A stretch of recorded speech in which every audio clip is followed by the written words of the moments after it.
Evet değerli güreş severler, baş pehlivanlar özelinde son 16'da Allah Allah nidalarıyla salavatlandı. Baş pehlivanlarımız hemen eşleşmeleri Şener Sar hocam sizlere anons ediyor. Evet değerli güreş severler, 3. tur mücadelesi.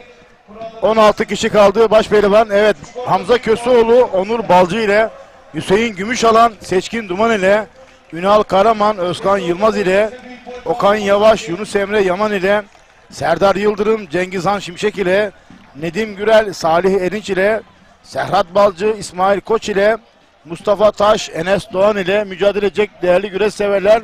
Bakalım çeyrek finale hangi baş pehlivanlarımız isimlerini yazdıracak? Bu kıran kırana mücadele Ekin Türk ekranlarında ve Koza TV ile beraber canlı yayında değerli güreş severler.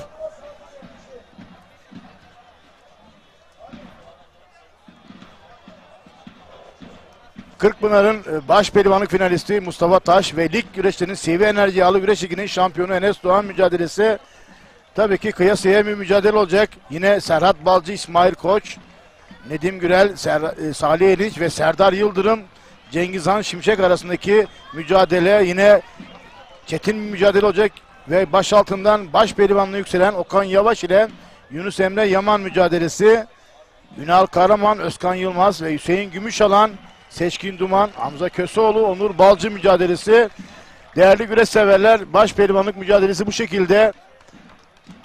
Ankara Büyükşehir Belediyesi Gazi'yi anma güreşleri ikincisi yapılıyor.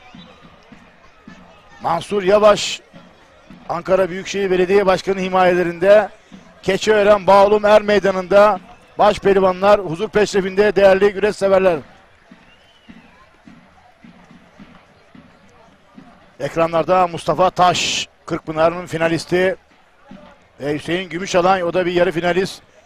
Kırkpınar'da 3. oldu Hüseyin Gümüşalan. Rakibi Seçkin Duman genç pehlivanımız, o da kent derbisi olacak diyebiliriz. İsmail Koç ve Serhat Balcı. İyi bir çıkış yapan Serhat Balcı ve istediğini tam olarak alamayan 2024 yılında bir İsmail Koç, yine aynı şekilde 2024 yılında istediğini alamayan bir Cengizhan Şimşek ve Enes Doğan, genç Enes Doğan, Elmalı Yuva kasabasından Antalya Muratpaşa Belediyesi'nin baş pehlivanı Enes Doğan huzur peşrefinde. Ve Serdar Yıldırım.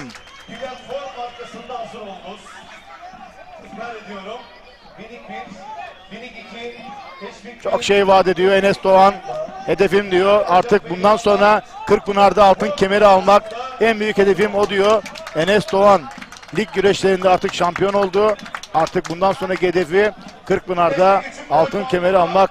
Boynumun borcu diyor kendisi. Ve tecrübeli baş pehlivan Serhat Balcı ve Kocaeli'nin çok büyük umutlar vaat ettiği, çok büyük beklentileri olduğu, altın kemeri getirmesini istediği Hüseyin Gümüşalan.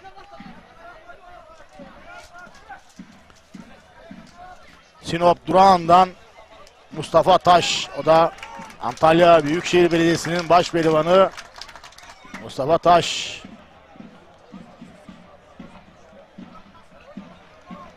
Bazı baş pehlivan özellikle tabii ki herkes ister, istediği bir şey vardır ama amacına ulaşamaz, ama sakatlık, ama şanssızlık.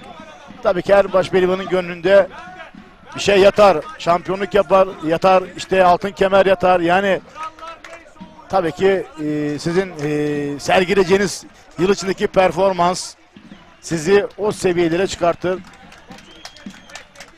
İstediğini aramak önemli değil, istediğini almak çok önemli. Recep Tosun.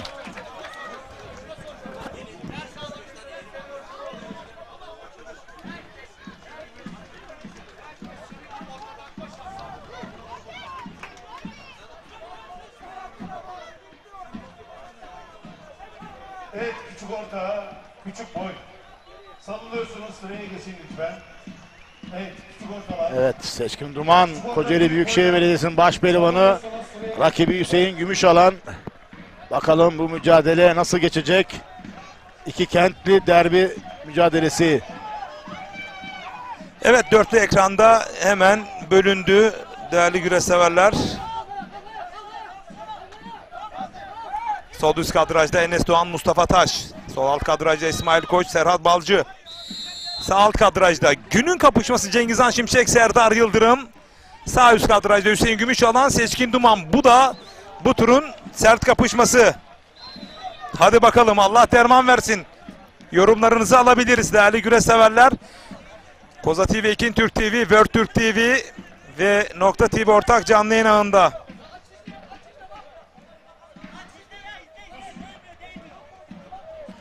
Güzel bir hava var. Recep Tosun Ankara'da Keçiören. 29 santigrat derecede hava sıcaklığı. Evet, çok da güzel. Yani tabii ki gerek sporcular olsun, gerek izleyiciler olsun, seyirciler olsun. Tabii ki acaba yağmur olur mu? İşte Ankara'nın en yüksek yerindeyiz. Bağlum'dayız. Keçiören'in en yüksek yeri. Değerli güreş severler burası. Ama şu anda hava çok güzel. Atmosfer çok güzel. Artık Ankara çok iyi, artık istiyor, istediği şeyleri de alıyor. Yani yağlı güreş burada artık yavaş yavaş zirveye çıkıyor, benimseniyor artık. Genelde İç Anadolu bölgesinde daha çok kara kucak ağırlıklı güreşler oluyor ama tabii ki Ankara Büyükşehir Belediyesi geçen sene adımını attı. Yağlı güreşlerle alakalı Paşa'yı anma, Atay'ı anma yağlı güreşleri olarak ikincisi yapılıyor. Asım Özçelik, Enes Doğan lig şampiyonu Şaibeli ilk kere su aldı diyor. Ya Asım Özçelik, Hodri Meydan programında Şener Sar hocamla biz bunu dile getirdik. Enes Doğan ikinci suyu aldı, evet, ama nasıl aldı? Ali İhsan Batmaz su aldığı için Enes Doğan'a ikinci kez su alma hakkı doğdu. Zaten ilk su aldığından dolayı sarı kart aldı. İkinci suyu kendisi direkt olarak almadı. Ali İhsan Batmaz su aldığı için Enes Doğan'a da su alma hakkı otomatikmen doğmuştur. Talimatnameler ve yönetmelik gereği. Asım Özçelik, lütfen yönetmeliği oku, hamaset üretmeyin. Pehlivanlarımızı zan altında bırakmayın. Evet. Şimdi Recep Tosun, ben buradan değerli güreş severleri, izleyicilere şunu aktarmak istiyorum. Bizi izleyen değerli güreş izleyicileri, bakın burada bütün baş pehlivanlar bizim. Ama burada yönetmenlikler var, kurallar var. Bu kuralları, kaideleri eğer ki çok iyi bilmeniz gerekiyor. Çünkü Enes Doğan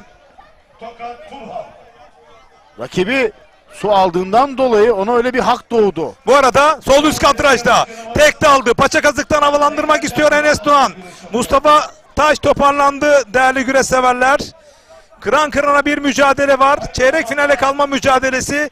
Sol üst kadrajda Mustafa Taş mı, Enes Doğan mı? Sağ alt kadrajda da Cengizhan Şimşek, Serdar Yıldırım mücadelesi. Kameramanlarımız, kamera açılarımız farklı noktalara konduğu için açılar net değil. Kusura bakmayın, bu bizim hatamız. Pehlivanların salımının arkasında kamera platformu koyma noktasında ben çok titizim. Ama bu kez buraya aldandık. Cengizhan Şimşek, Serdar Yıldırım mücadelesi sağ alt kadrajda.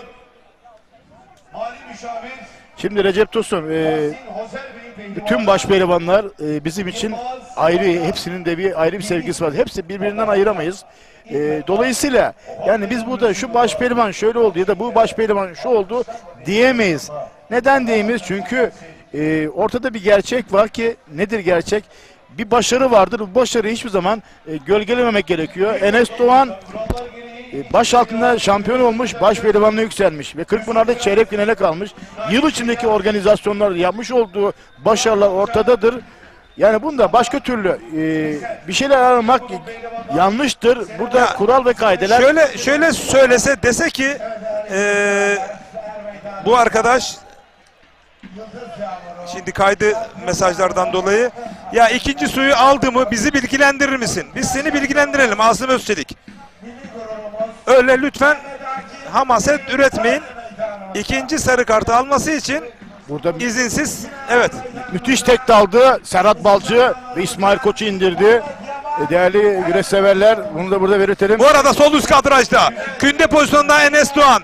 Mustafa Taş kılçık mı yapacak, toparlandı. Kündeyi boşalttı.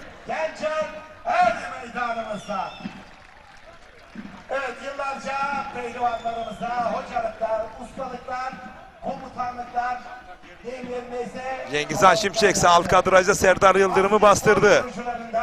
Serdar Yıldırım'ın en çok zayıf olduğu yerler, eğer ki Cengizhan Şimşek sarmayı denerse sarmadan gerdanlamaya denerse çok zayıf olduğu bir yer Serdar Yıldırım'ın. Buralarda Serdar Yıldırım'ın kalmaması gerekiyor. Buralardan çıkması gerekiyor Serdar Yıldırım'ın. Eğer ki Cengiz Han'a karşı, ama Cengiz Han'a hem paçanı hem kaslarını verirsin hem sarmaya verirsen Cengiz Han'a buradan tabii ki zor kurtulman çok zor olur. Serdar Yıldırım dış kazık yan paçadan hamleyi arıyor. Sol alt kadrajda İsmail Koç Serhat Balcı mücadelesinde her an paça paçaya bir kılçık mı söz konusu? Değerli güreş severler. Abdullah Çakmar hocam da tüm buradaki kurulları tek tek geziyor, ziyaret ediyor. Kuleyi, çayırı, minderi. Herkesi teşekkür ediyoruz Abdullah Çakmar hocamızı. Ters sarmada Gerdanlamada şu anda sol alt kadrajda İsmail Koç çeyrek finale. İsmail Koç mu kalacak? Bakıyoruz. Değerli güreş severler, boçaladı mı? Gerdanlamada mı? Serhat Balcı zor durumda. kaçırıyor. Bakın şurada şu anda pozisyonda sarma tersteydi. Sarmadan kurtardı kendini. Evet, şimdi çıktı sarma. Sol üst kadrajda Enes Doğan, yan kazık yan paçada. Mustafa Taş da öyle. Bakalım çeyrek finalde kim ya da kimler kalacak? Sarmadan zorluyor sol alt kadrajda İsmail Koç Serhat Balcı'yı. Cengizhan Şimşek de Serdar Yıldırım'ı bastırdı. Sol üst kadrajda paça paçaya. Bakalım bir tırpan, bir makas gelecek mi? Bakıyoruz. Enes Doğan tıpkı Elmalı'da Orhan Okulu'ya yapmış olduğu gibi oradan topuk kesebilecek mi? Ekin Türk TV, Koza TV, World Türk TV ortak canlı yayınındayız. Beline girdi ve o riski almadı Enes Doğan. Enes Doğan yerde bu oyunları çok iyi yapıyor Recep Tosun. Yer güreşinde, dolanmalarda, kasnak paçalarda çok iyi yapıyor. Bu arada çift sarma denemesi Enes Doğan'dan ama kurtuldu Mustafa Taş. Baş pehlivanlık güreşlerinde Salih Erinç ve Nedim Gürel arasında geçen müsabakada baş pehlivan Salih Erinç galip. Salih Erinç de adını çeyrek finale yazdırdı değerli güreş severler. Ankara Büyükşehir Belediye Başkanımız, güreşlerimizin tertip komite başkanı Sayın Mansur. Sol üst kadrajda müthiş bir karışık mücadele var.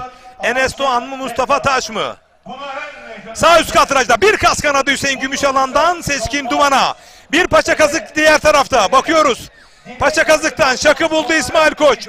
Toparlanmak istiyor Serhat Balcı. İç kazık. Ters paçada İsmail Koç da Hüseyin Gümüşalan'dan sonra adını çeyrek finale doğru yazdıracak mı? Bakıyoruz.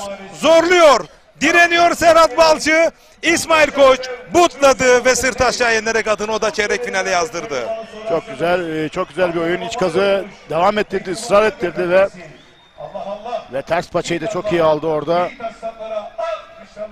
Mutlayarak aldı. Cengizhan Şimşek de dış kazık yan paçada toparlandı Serdar Yıldırım. Seçkin Duman arasında geçen müsabakada baş pehlivan Hüseyin Gümüşalan. Mustafa Taş mücadelesini ekranlara getirin değerli öğretmenim. İç kazık ters paçayla Mustafa Taş Enes Doğan'ı mağlup ederek adını çeyrek finale yazdırdı. CV Enerji Yağlı Güreş Şampiyonlar Ligi'nin şampiyonu Enes Doğan son 16'da veda etti. Cengizhan Şimşek yan kazık yan paçada. Serdar Yıldırım bir iç çangal, sırt aşağı bir iniş. Serdar Yıldırım da adını çeyrek finale yazdırdı değerli güreş severler. Selamatlanmak üzere er meydanına. Haydi aslanlar. Baş pehlivanlık güreşlerinde İsmail Koç ve Serhat Balcı arasında geçen müsabakada baş pehlivan İsmail Koç galip. Arka arkaya galibiyetler, arka arkaya yenişler. Okan Yavaş ve senin de çıran Yunus Emre Yaman budadı.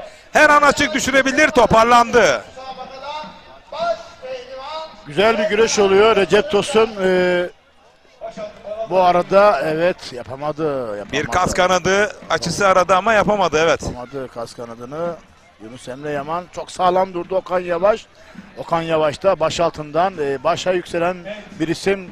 Elmalı güreşlerinde yapmış olduğu mücadelelerde ilk ikiyi hak kazanarak baş pehlivanlığı yükseldi. Bursa Yan kazık, Kemalpaşalı. yan paçada Yunus Emre Yaman mı Okan Yavaş mı? Bir bakıyor, topuk kesti, evet. Topuk kesti ve Yunus Emre Yaman da adını çeyrek finale yazdıran isim oldu. Hamza Köseoğlu mücadelesi ekranlarda değerli güreş severler. Onur Balcı ile mücadele ediyor. Yapacaklardır, arz ederim. Baş pehlivanlık güreşlerinde Yunus Emre Yaman ve Okan Yavaş arasında geçen müsabakada baş pehlivan Yunus Emre Yaman galip. Engin Dağlı, Ankara Büyükşehir Belediye Başkanımız, güreşlerimizin tertip komite başkanı Sayın Mansur Yavaş güreş yapıyor. Isparta, Erhan Yılmaz, Denizli Pamukkale Belediye Başkanımız Sayın Ali Rıza Ertemur Bey adına güreş yapıyor. Aynı zamanda Denizli Bu arada Hamza Köseoğlu da Onur Balcı'yı yenerek adını çeyrek finale yazdırdı. Recep Tosun Kıran kırana mücadeleler var. Hamza Köseoğlu ve Onur Balcı arasında geçen müsabakada baş pehlivan Hamza Köseoğlu galip. Tokat Çevreli Güreşleri Güreş Ağamız Sayın Cemal Zaralı Bey adına güreş yapıyor. Bakın yenişler Hüseyin Gümüşalan'dan kas kanadı. Namluyla mağlup İsmail Koç'tan iç kazık ters paça. Ahmet Bey adına güreş yapıyor. Hüseyin Kalaycı Tokat Almuz Çevreli. Arkasından bir Marmaris Belediye Başkanımız Acar Ünlü Mustafa Taş'tan iç çangal. Bakın Büyükşehir Aski Spor Kulübü pehlivanı paça kazık yapmış. Evet pardon düzeltiyorum. Paça kazıktan havada Enes ters, Doğan'ı havada mağlup ters etti. paçayı buluyor. Yiğit aslanlara alkışlarla diyelim maşallah Allah termon versin. Minik bir, minik iki, teşvik bir, teşvik iki. Paça paçaya Serdar Yıldırım'dan İç çangal. evet iç çangal. İşte en doğru tabir bu. Öyle çengeldi.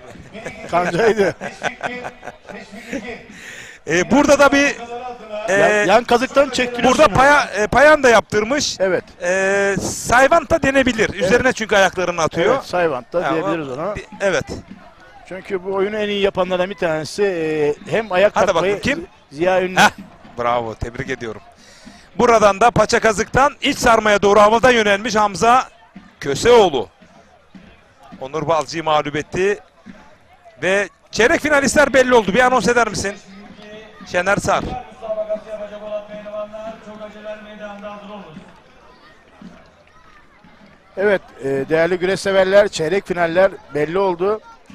Hamza Köseoğlu, Hüseyin Gümüşalan, Özkan Yılmaz, Yunus Emre Yaman, Serdar Yıldırım, Salih Erinç, İsmail Koç, Mustafa Taş çeyrek finale yükseldi. Değerli güreş severler, birazdan çeyrek final mücadeleleri olacak.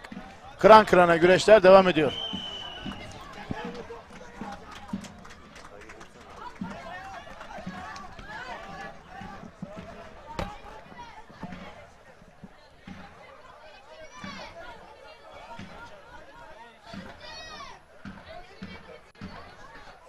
Evet, boylarında dereceye giren pehlivanlarımız madalya seremonisine Alt boylarda da kıran kırana mücadeleler var. katılacaklardır.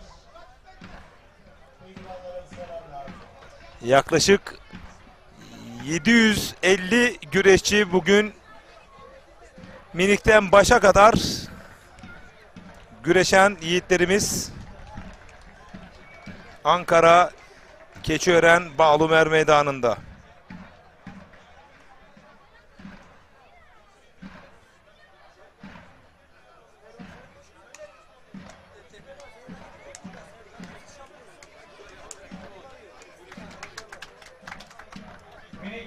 Şu anda da büyük orta güreşiyor. Başaltıda huzur peşrevinde.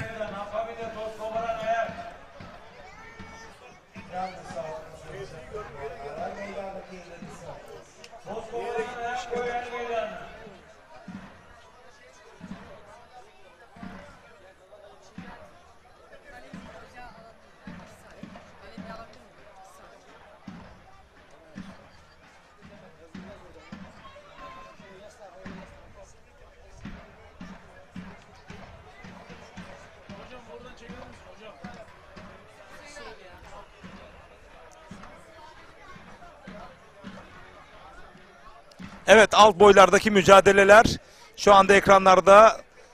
Türkiye'de alt boylar güreşi denince ilk akla gelen yorumcu Şener Sar hiç kuşkusuz. Şimdi alt boyların mücadeleleri için sözü sana bırakıyorum Şener Sar. Evet, Atahan Eser,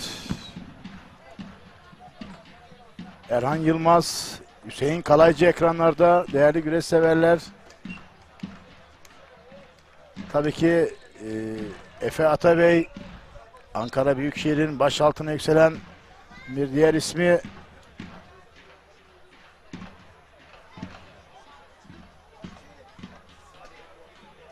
Ve şu anda ekranda Efe Atabey ve Hüseyin Kalaycı.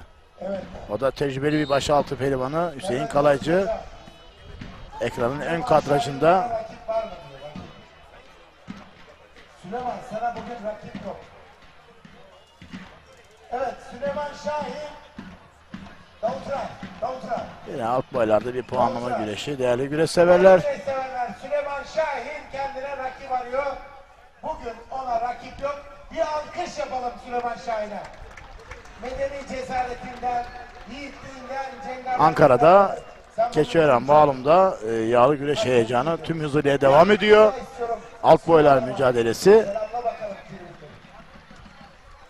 İç Anadolu'nun diyebiliriz, Kırkpınar'ı diyebiliriz Ankara Büyükşehir yağlı pehlivan güreşleri.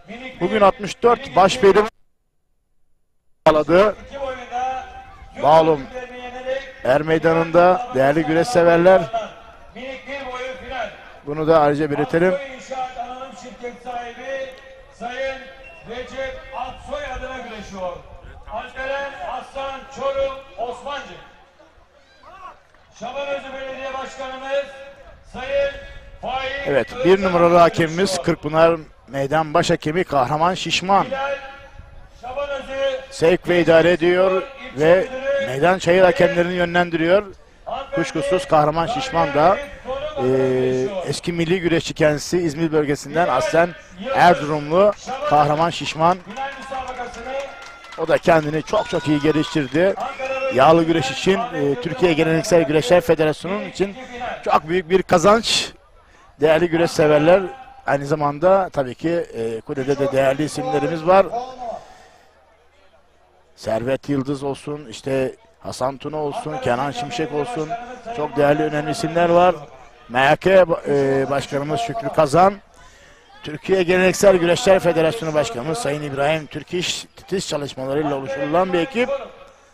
Ve Gözlemciler Kurulu Başkanımız Sayın Ziya Ünlü. Alkan adına güreşiyor. Tabii ki yıl içinde tüm notlarını alıyorlar. Tüm hakemlerin performansı ile ilgili. Bunlar çok önemli. Tabii ki en iyi olan hem meydan olsun hem kule olsun. Ona göre yıl içindeki organizasyonlarda görevlendiriliyor ama çok önemli olan organizasyonların başında tarihi Kırkpınar Edirne güreşleri geliyor. Tabii ki orası çok önemli hakemlerden oluşmakta ve görev verilmekte. Yine aynı şekilde CV Enerji yağlı güreş liglerindeki organizasyonlar da titizlikle çalışılıyor çünkü hem Kırkpınar hem lig güreşlerindeki alınan başarılar, alınan sporcuların almış olduğu puanların çok önemi var. Hatanın yer olmadığı bir yer organizasyonlar diyebiliriz. Ona göre organizasyonlarda görev veriliyor ama diğer yöresel güreş organizasyonlarında da diğer hakemlerimiz de tabii ki görev veriliyor ama onlar da tabii ki pişerek gelecekler ki yani birdenbire tabii ki kendilerini cenderede bulmayacak. Tabii ki onların da yapmış oldukları performans, gözlemcilerin kurulunun da almış olduğu notlar neticesinde bir sonraki yılda görevlendirmeler bu şekilde verilecek. Tabii ki hakemlerimize, çayır hakemlerimize biz bu ekibi ayrıca kutluyoruz. Tabii ki bu işin baş mimarı Sayın İbrahim Türkiş, Türkiye Geleneksel Güreşler Federasyonu Başkanımız. Tabii ki 2025 yılı için ayrıca titizlikle çalışıyor. Final müsabakasını Ankara bölgesinden Erol Fidan hocam yapacaktır. Eksikler olabilir, kusurlar olabilir ama bunların hiçbiri tabii ki bir şekilde bunlar halledilecek. Tabii ki sıkıntılar olabilir ama bunları da bazı şeylerin önüne getirmemek gerekiyor. Değerli güreş severler, atasporu güreş yani bizim olmazsa olmazımız. Bunu bir kere belirtelim. Yani bu güreş hepimizin. Biz bu güreşe sahip çıkacağız ve fanatizmden ve yani daha değişik bir şekilde söyleyeyim, holiganizme kadar gidecek bir boyutlara gitmememiz gerekiyor. Tüm pehlivanlar bizim pehlivanlarımız, tüm baş pehlivanlar bizim baş pehlivanlarımız. Onları alkışlamamız gerekiyor. Sevgi, saygı çerçevesinde kazananı, kaybedeni de tebrik etmek gerekiyor. Hepsi bizim evlatlarımız, kardeşlerimiz bizim. O yüzden onları kesinlikle kötü sözler söyleyerek, kötü ifadeler kullanarak onları yargılamayalım. Çünkü bize lazım olan sporcuların bir baş pehlivan kolay kolay yetişmiyor. Bunu da ayrıca belirtelim. Çok büyük emek, çok büyük çaba sarf edilerek geliyor. Değerli güreş severler. Sağ olsunlar, var olsunlar. Küçük orta büyük boy pehlivanlarımızın puanlama saati gelmiştir. Bağlumer Meydanı'nda 1000'e yakın sporcu Güreş yapacak pehlivanlar. mücadele etti. Değerli güreş severler, bugün 64 baş pehlivan burada kol bağladı. Önemli isimler tabii ki. Onları da ayrıca belirtelim. Bazı baş pehlivanlarımızın işte sakatlıklarından dolayı veya da başka bir organizasyona gitmiş olanlarından dolayı tabii ki 64 baş pehlivan burada kol bağladı. Bunu da ayrıca belirtelim. Tabii ki kuşkusuz bu organizasyonun yapılmasında çok büyük emeği olanlar var. Onları da ayrıca belirtmek gerekiyor. Bu işin baş mimarı Ankara Büyükşehir Belediye Başkanı Sayın Mansur Yavaş ve teknik ekibi Genel Koordinatörü Abdullah Çakmar, yine yağlı güreşten sorumlu Şaban Yılmaz. O da Şaban Yılmaz da bugün burada ondan da bahsedebiliriz. O da tarihi Kırkpınar'da 2 defa baş pehlivanlık almış bir isim. Dereceler kürsüler yapmış bir isim. Ve gerçekten de yapmış olduğu güreşler, çekmiş olduğu peşrevlerle, Kartal peşreviyle ün saldı. Seyircinin gönlünde yer etti. Bugün de burada Bağlumer Meydanı'nda seyirciler bağrına bastı Şaban Yılmaz'ı. Kısmet giydi. Huzur peşrevi yaptı burada Şaban Yılmaz'a. Çok büyük emekleri var. Bu atasporu güreşimize, yağlı güreşimize hizmetleri var Şaban Yılmaz'ın. O da bir marka. Tabii ki biz de onu da sevgiyle, saygıyla selamlıyoruz Şaban Yılmaz'ı. Kuşkusuz o da Ankara Büyükşehir'de, ASKİ'de yeni Şabanlar yetiştirmek için mücadele ediyor. Yeğeni Özkan Yılmaz, o da baş pehlivanlıkta ama o da bu sene 2024 yılında sakatlıklar peşini bırakmadı ve istediği performansı elde edemedi. Özkan Yılmaz, yine Yunus Emre Yaman, Hamza Köseoğlu gibi isimler, ama aşağıdan alt boylarda da Şaban Yılmaz'ın ekibinin koordineli çalışmasıyla güzel tabii ki altyapı geliyor. Baş altından önemli isimler var, büyük ortada önemli isimler var. Baktığımızda geleceğe yatırım yapılıyor. Tesisleri var, yağlı güreş tesisleri var. Yağlı güreş tesislerinde tabii ki pehlivanlar orada konaklıyorlar. Orada istedikleri gibi hazırlanıyorlar. Yemeleri, içmeleri.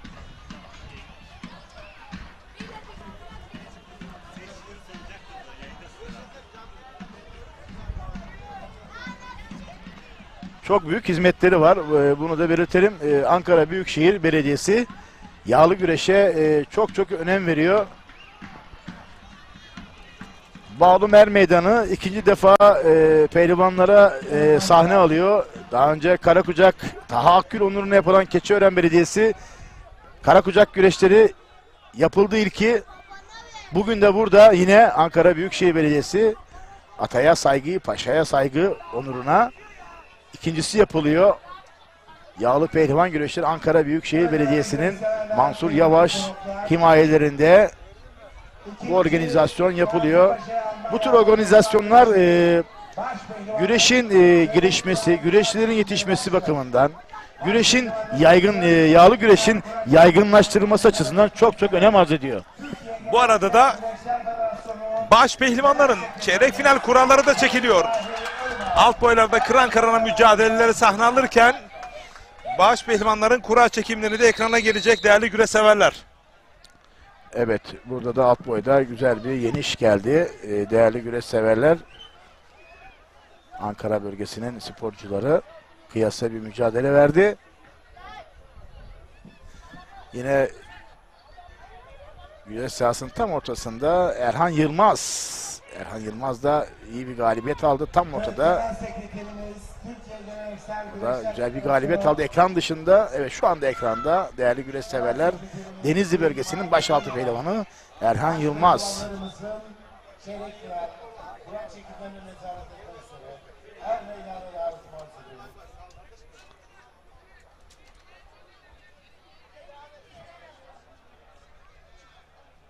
Yine bakanlık Recep dostum, baktığımızda yağlı güreşe tabii ki büyük bir ilgi var. Bu ilgi gitgide artacak. Ben bunu umut ediyorum. İç Anadolu bölgesinde. Evet, Tokat'ta İç Anadolu bölgesinde genelde ekseri biliyorsun Sivas olsun, Tokat olsun daha çok Karakucak güreşleri ağırlıklı oluyordu ama Ankara Büyükşehir Belediyesi İşte aslında bugünün en güzel fotoğrafı Şaban Yılmaz'ın o kartal peşrefi ekranlara değerli güreş severler. Başarılı pehlivanları kurallarınızı çekmek kendisi için de çok duygulandı. Tahakkül ve tebrik etti onu. Recep Tosun. Onlar da çok iyi anlaşıyorlar. Evet, o koordineli Aski Spor'da birbirlerini çok iyi tamamlıyorlar. Bugünün en özel görüntüleri değerli güreş severler. Minder yapan güreşçileri yani yağlı güreşçiler beraber antrenman yapıyorlar tabii ki. Biz bunu biliyoruz. Serdar Yıldırım. Yunus Emre Yaman geliyor.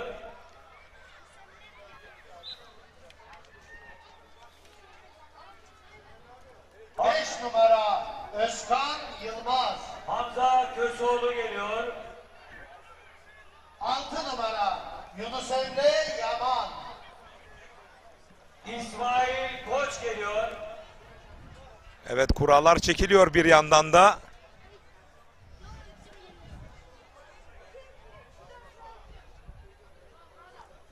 Yedi numara Hamza Köseoğlu. Salih Erinç geliyor. Hakkari'de Hüseyin Gümüşalan geliyor. Minik 1, minik 2, teşvik 1 ve teşvik 2 boy pehlivanlarımızın puanlama saati gelmiştir. 1 numara Salih Erinç.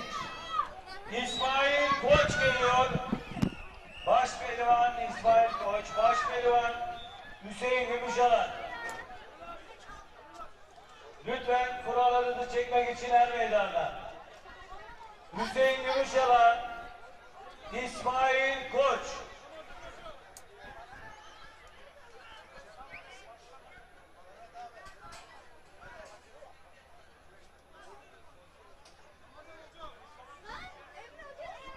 Hüseyin Gümüşalan, İsmail Koç.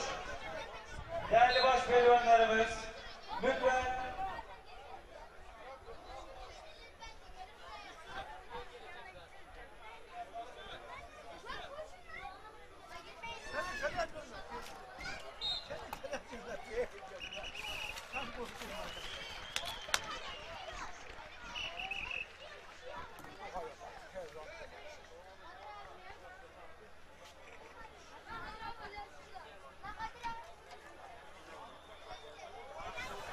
Evet, baş pehlivan İsmail Koç, baş pehlivan Gümüşalan. Çeyrek final kurallarınız çekiliyor. Çok acele her meydandaki ellerinizi alınız. evet, çok değerli güvenlik güçlerimiz, zabıtalarımız, her meydanında güreşi olmayan sivil vatandaşlarımızı lütfen kendilerini ayrı bölüme çıkartalım. Her meydanda güreş yapacak baş pehlivan haricinde kimse kalmayacaktır her meydanın içerisinde. Lütfen karşı tarafı da boşaltalım. Tribünlerde boş yerlerimiz var. Her meydanın içerisindeki tüm sivil vatandaşlar, değerli güvenlik güçlerimiz, değerli zabıtalarımız, Antalya Kaş'tan her meydanın içerisinde bulunan Ali Kuptan'ın tüm sivil vatandaşlarımızı güzel kızı Hatice lütfen tribünlere gönderin. iyi yayınlar dilemiş. Güreş olmayan Teşekkür pehlivanlar, ediyoruz. her meydanı lütfen boşaltınız.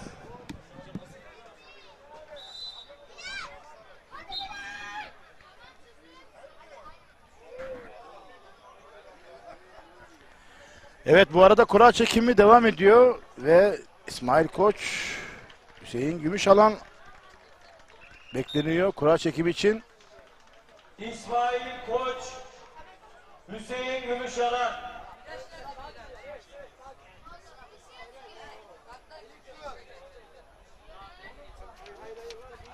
Lütfen her meydanın içerisinde, saniye önünde, sağında, solunda hiçbir yerde sivil vatandaş, güreş olmayan pehlivan kalmasın. Baş altı pehlivanları çok acele kılar çekmeyenler. Çocuklar her meydanda boşaltın. Çocuklar. Büyük ortalar kura çekmeyenler.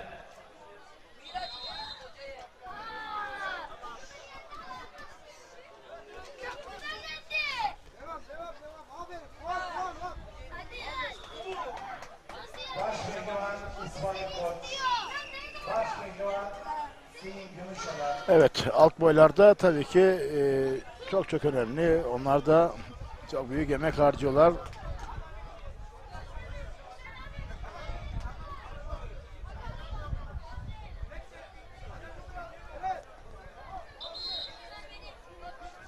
Baş pehlivan Hüseyin Gümüşalan ve baş pehlivan İsmail Koç. Defalarca yapılan anonslara rağmen zamanında her meydana gelmediklerinden dolayı kule hakem heyetimiz tarafından birer sarı kart ile cezalandırılmışlardır. Pehlivanlarımıza ve seyircilerimize önemli. Evet, anons edildiği gibi gerek Hüseyin Gümüşalan, 3 numara Hüseyin Gümüşalan. Hüseyin Gümüşalan 3 numara, 2 numara İsmail Koç. 2 numara İsmail Koç. İki baş pehlivan da sarı kart gördü zamanında kuraya gelmedikleri için.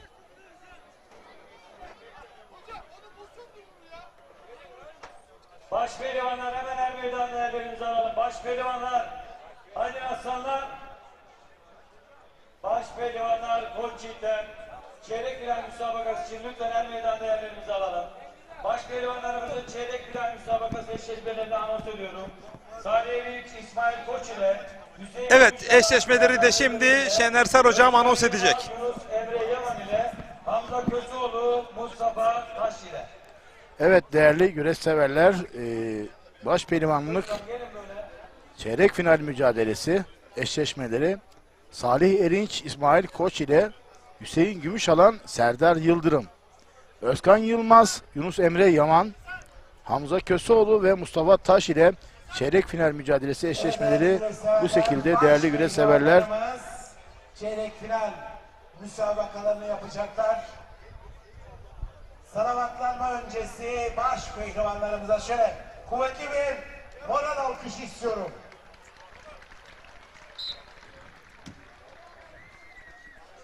Ankara'da çok güzel bir hava var değerli güreş severler. Yani güreş işin hem zemin hem saha, tribünler özellikle hazırlanmış bir saha. Hava da çok güzel. Pehlivanların güreş yapması için zemin de çok güzel. Çünkü bu tür zeminlerde teknik olan güreşçiler tabii ki daha iyi performans sergiliyor. Neden? İstedikleri oyunları rahat uygulayabiliyorlar. Zemin çok önemli ama çok batak ya da çok çamur bir zemin olduğu zaman tabii ki sporcuda, pehlivanda bir isteksizlik oluyor ve sakatlık yaşanabiliyor. Ama öyle bir durum yok. Keçiören'deyiz, Bağlum El Meydanı'ndayız. Ankara Büyükşehir Belediyesi Ataya Paşa'ya saygı adı altında ikincisi yapılıyor. Etmediklerinden dolayı kule hakem heyetimiz tarafından birer sarı kart cezası verilmiştir. İlgi ve bilgilerinizi önemli. Ve bu arada tabii ki alt boylarda yine bir galibiyet söz konusu. Ben sporcunun Zeki Çevik aynı zamanda ahlaklısını severim diyor. Ulu Önder Mustafa Kemal Atatürk'ün sözü Recep Tosun. Ben sporcunun zeki ve bu arada minik çocuklarımız da evet onlar da tabii ki kendi aralarında güreş yapıyorlar. Geleceğin şampiyonları. Kıymetli güreş severler, saygıdeğer konuklar, 2. Ankara Büyükşehir Belediyesi Gazi Paşa yanına yağlı pehlivan güreşleri baş pehlivanlık çeyrek final mücadelesi. Evet, baş pehlivanların çeyrek final anonsu için biz değerli güreş severlerimizi baş başa bırakıyoruz. Adına güreşiyor. Aslı Nesin Samsun Tekkeköylü Salih Eriç Samsun Tekkeköy. Ankara Güdür Belediyesi İl Meclis Üyemiz Sayın Ahmet Öksüz adına güreşiyor. İsmail Koç. Sakarya Akyazı Belediye Başkanımız Bilal Soykan adına güreş yapıyor. Aynı zamanda Antalya Senik güreşlerimizin güreş ağası. Veli Demir Otomotivler Yönetim Kurulu Başkanı Sayın Veli Demir adına güreş yapıyor. Serdar Yıldırım Sakarya. Kocaeli Büyükşehir Belediye Başkanımız Doçent Doktor Tahir Büyükakın adına güreş yapıyor. Güreşlerimizin güreş ağası Belen Enerji Yönetim Kurulu Başkanı Sayın Durmuş Şansever adına güreşiyor. Hüseyin Gümüşalan Kocaeli. Ankara Büyükşehir Belediyesi Aski Spor Kulübü adına güreşiyor. Aynı zamanda Ankara Milletvekilimiz Aski Spor Kulüp Başkanımız Sayın Yüksel Arslan Bey adına güreşiyor. Yunus Emre Yaman Zonguldak Alatlı. Ankara Büyükşehir Belediye Başkanımız Sayın Mansur Yavaş adına güreş yapıyor. Aski Spor Kulübü'nün pehlivanı, aynı zamanda Keçiören Belediye Başkanımız Sayın Mesut Öz Aslan Bey adına güreş yapıyor. Özkan Yılmaz Samsun. 2022 yılı Tarihi Kırkpınar Baş Pehlivanı. 2024 yılı Tarihi Kırkpınar Baş Pehlivanlık finalisti. Antalya Büyükşehir Belediye Başkanımız Sayın Muhittin Bölçek adına güreşiyor. Samsun Vezirköprü Kunduz Yaylası Yağlı Pehlivan Güreşleri Güreş Ağası Çiçekler Grup Yönetim Kurulu Başkanı Sayın Ali İbrahim Çiçek adına güreşiyor. Mustafa Taş Sinop Duran. Ankara Büyükşehir Belediye Başkanımız Sayın Mansur Yavaş Bey adına güreş yapıyor. 2019 yılı Tarihi Edirne Kırkpınar Baş Pehlivanlık üçüncüsü. Çerkezköy Erzurumlar Dernek Başkanı Edip Nurettin Akın Bey adına güreş yapıyor. Hamza Köseoğlu Dadaşlar Diyarı Erzurum. Evet. 1071'de Anadolu'nun kapılarını açan, ordusuyla en önde savaşan, dağlara, taşlara destanlar kazdıran Alparslan'ın torunu Türkoğlu Türk'üm ben. 1453'te gemileri karadan yürütüp ezber bozan, çağ kapatıp yeni çağ açan, dini İslam'a sancaktarlık yapan eşsiz deha Fatih Sultan Mehmet Han'ın torunu Türkoğlu Türk'üm ben.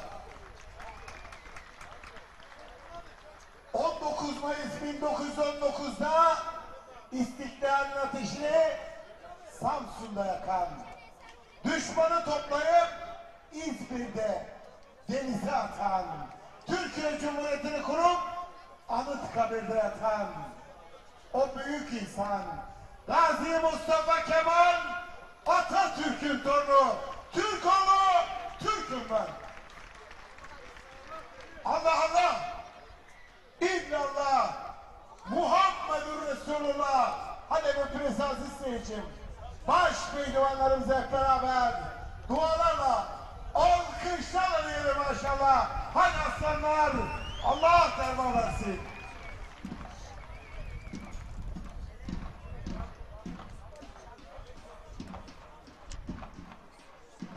Küçük orada küçük, küçük orada büyük boylar çok aceler meydanına yanıma gelsinler. Küçük orada küçük, küçük orada büyük çok aceler meydanına. Arkadaşlar anons yapılan boylar çok aceler meydanına. Evet değerli güreş severler, Allah Allah nidalarıyla baş pehlivanlar çeyrek final salavatlamasındalar. Minik 1, minik 2, teşvik 1, teşvik 2 boyu pehlivanları madalyalarını sağlamak üzere hemen dev ekranın yan tarafında yerlerinizi alırız. Toz koparan ayak çok acele yanıma arkadaşlar. Toz koparan ayak oyunda final yapacak pehlivanlar çok acele yanıma. Küçük orta küçük, küçük orta büyük, büyük orta, baş altılar her meydanında hazır olunuz. Evet, benim bir boyu Menekşe duran pehlivanlar yanıma.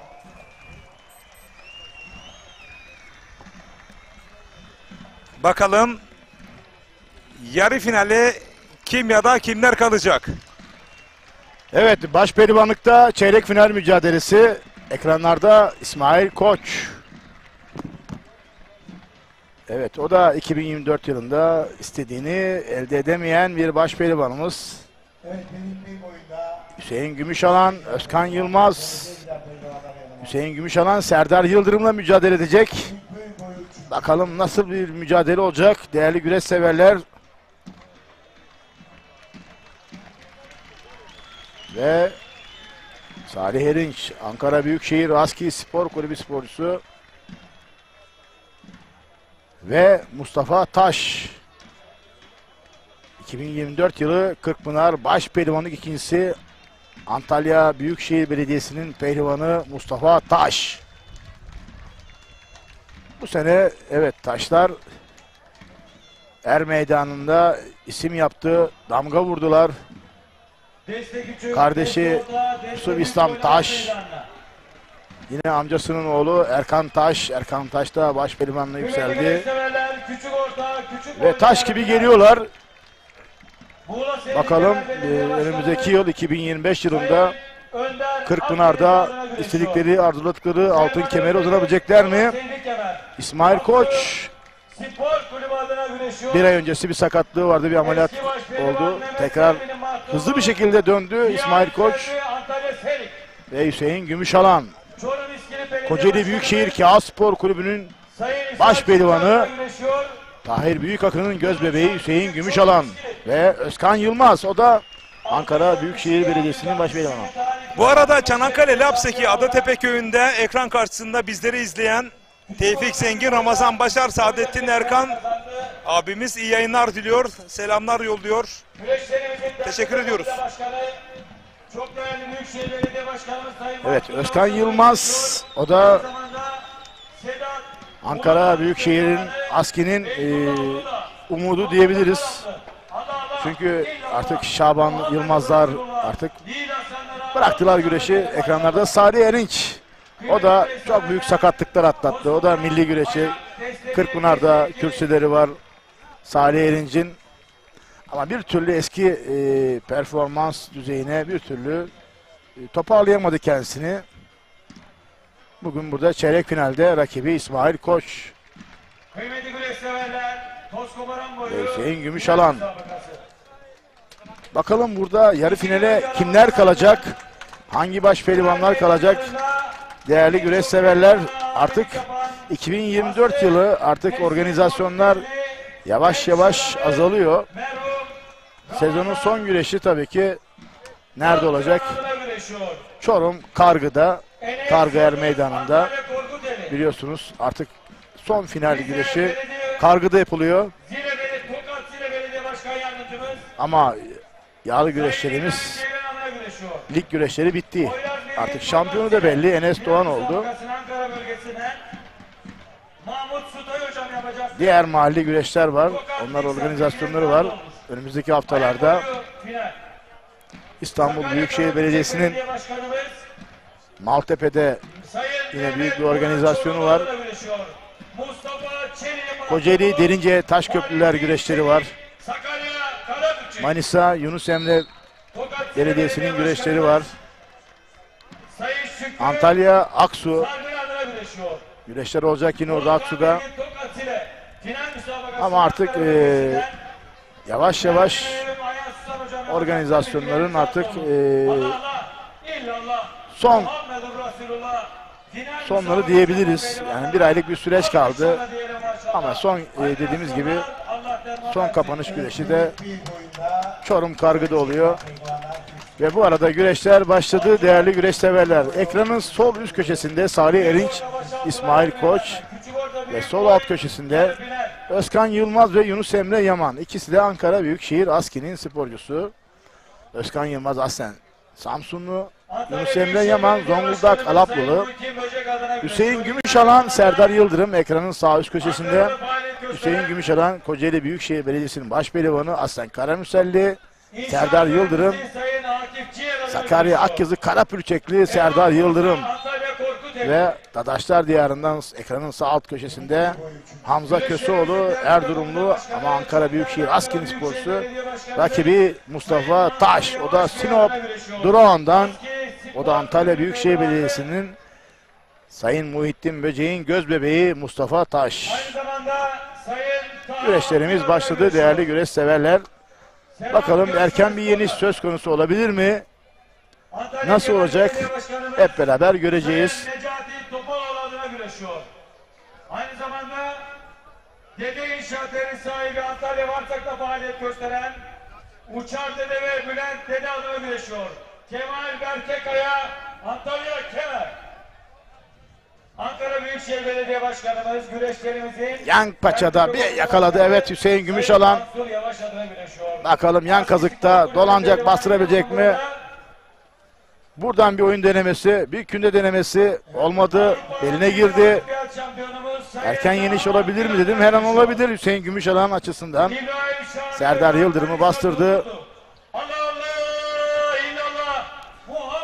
Güçlü fiziği, uzun kolları Hüseyin Gümüşalan. Paça kazık oyunlarını çok iyi yapabilen, iç kazık ters paçayı çok iyi yapabilen, yeri geldiğinde künde atabilen Hüseyin Gümüşalan Serdar Yıldırım karşısında, ama bu kündelerde, künde denemelerinde tabii ki Serdar'ın kılçık oyunları ve iç çangalları çok iyi yapıyor, ama bu arada gerdanlamayla Hüseyin Gümüşalan rakibini yaymaya çalıştı, olmadı ve Serdar Yıldırım kurtuldu. Elvan Belediyesi'nin pehlivanı Çankırı. İkinci Alperen Arslan. Çorum Osmancık ikinci. Birinci Bilal Yıldız. Şaban Özü Belediyesi'nin pehlivanı birinci.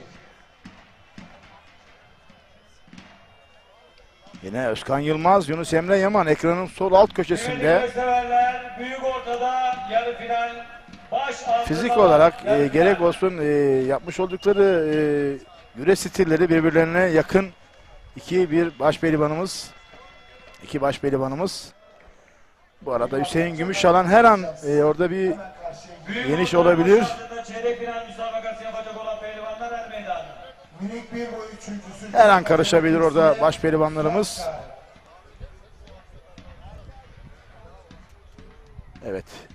Evet değerli güreş severler, sabahtan bu yana yaptığımız anonslarda Ankara Aski Avrupa. Evet, şu anda paçasını aldı Serdar, ama dış kazıkta da Hüseyin Gümüşalan rakibini yaymaya çalışıyor. Buradan rakibini açabilecek mi Hüseyin Gümüşalan? Ve rakibini iyi uzattı. Evet, şu anda Ankara Aski Spor rüzgarı esiyor. Görüyorsunuz. Hüseyin Gümüşalan Spor'un yan kazık, yan paçada. Bakalım burada rakibini aşırıp ters paçayı bulabilecek mi, ya da buradan yandan gerdanlamayla, ya da bir paça kazık söz konusu olabilir mi? Paçayı aldı, bu arada çevirdi iç kazıkla Hüseyin Gümüşalan. adını tüm Türkiye'ye duyuran şampiyon sporcularımıza Orada çok iyi bir baskı uyguladı Hüseyin Gümüşalan. Yan kazıktaydı.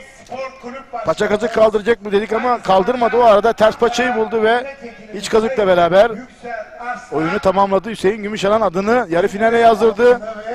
Hüseyin Gümüşalan. ödüllendiriyor. Bu anlamda değerli vekilim Sayın Yüksel Aslan başta olmak üzere sporcular şöyle coşkuyla alkışlıyoruz. Başarılarının devamını diliyoruz. Güreşlerinde Hüseyin Gümüşalan ve Serdar Yıldırım arasında geçen müsabakada baş pehlivan Hüseyin Gümüşalan galip. Evet. Anonsta geldiği gibi Hüseyin Gümüşalan Serdar Yıldırım'ı yenerek adını yarı finale yazdırdı. Salih Erinç, İsmail Koç mücadelesi. Özkan Yılmaz, Yunus Emre Yaman. Onlar da korakor bir mücadele veriyor. Yine Diğer tarafta da Hamza Köseoğlu ve Mustafa Taş. Geleneksel Güreşler Federasyonu Teknik Kurul Başkanımız 1987 yılı Tarihi Kırkpınar Başpehlivanımız Recep Kılıç. Bu arada sert elenseler Salih Erinç ve İsmail Koç'tan. Tarihi Kırkpınar Başpehlivanı Çayır hakemi, baş hakemi Kahraman Şişman. altın ödülünü takdim ettiler. İki baş pehlivanımız da uyarıyor. Hakan Pehlivanımıza Ve güreş tekrar başladı. Tekrar bir elenseler, sert elenseler. Evet, tekten aldı bu arada boyunduruk İsmail Koç. Boyunun fiziğin avantajını çok iyi kullanıyor İsmail Koç. Kırkpınar'da birinci oldu. Tüm rakiplerini yendi. Yine Kırkpınar'da Hamza Köseoğlu, Mustafa Taş mücadelesi. adını duyurdu. Bu anlamda altın ödüllerini ASK Spor Kulübü Yönetim Kurulu üyesi Sayın Mustafa Yavuz altın ödüllerini Özel Özgün Aslan'a takdim ettiler. Yine Yaşar Şan pehlivanımıza ASK Spor Kulübümüzün başarılı antrenörü Abdullah Çaklar altın ödülünü takdim ediyorlar. Bu arada ekranın diğer penceresinde Yine Ankara Büyükşehir ASKİ'nin gerek lig güreşlerinde de gerek Kırkpınar'da başarılı olmuş pehlivanlarını ödüllendiriyorlar.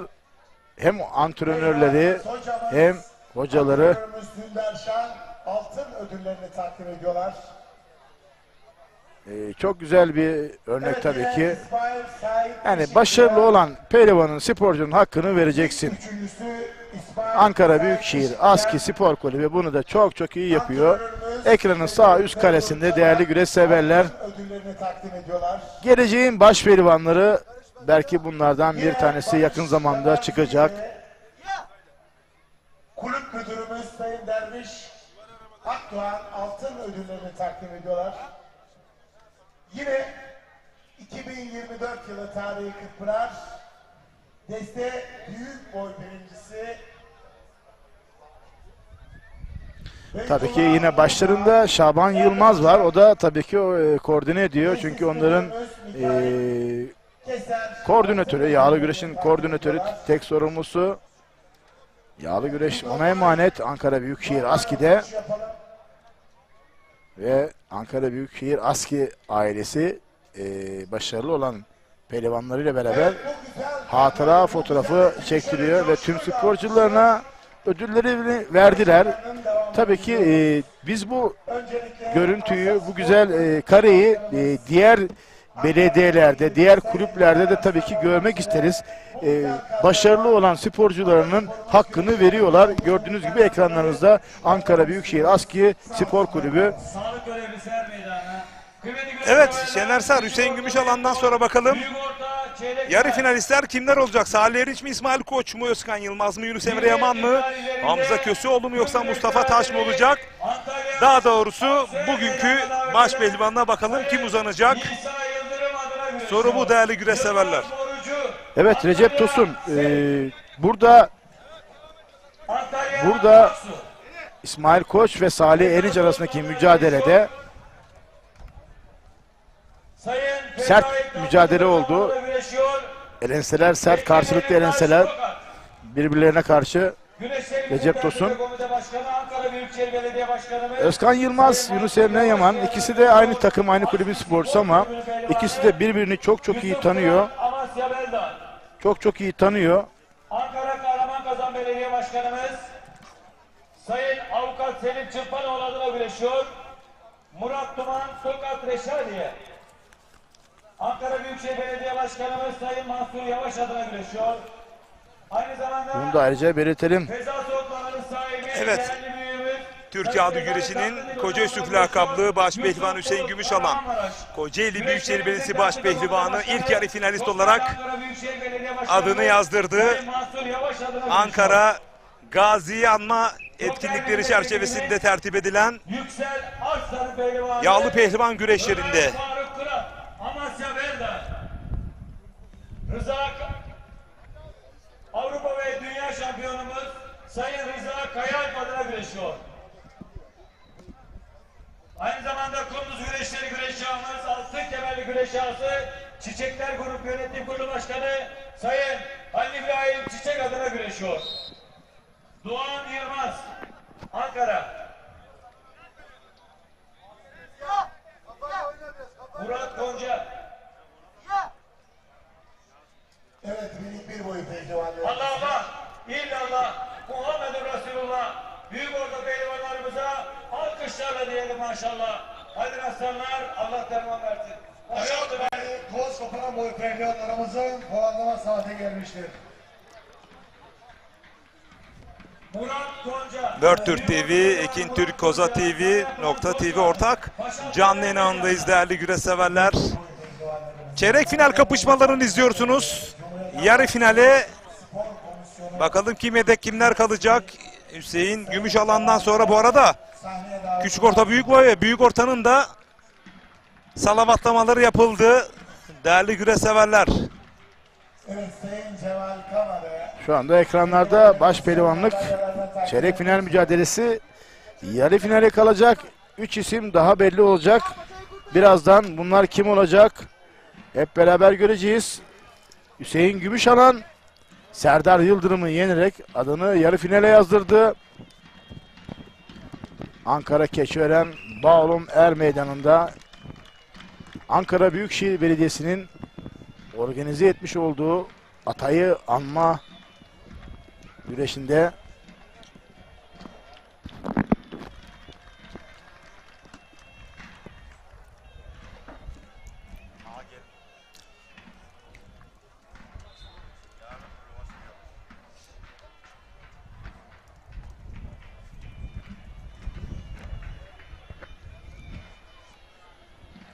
evet değerli güreş severler, mücadeleler devam ediyor.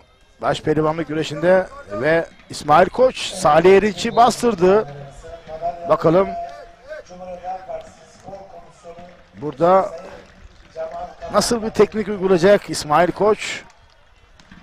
Bu anlamlı günde, bu anlamlı güreşte bugün ipi göğüsleyebilecek mi İsmail Koç? Rakibi Salih Erinç ve bastırdı. Diğer tarafta yine aynı iki kulübün sporcusu Özkan Yılmaz ve Yunus Emre Yaman mücadelesi. Yunus Emre Yaman üste bastırdı.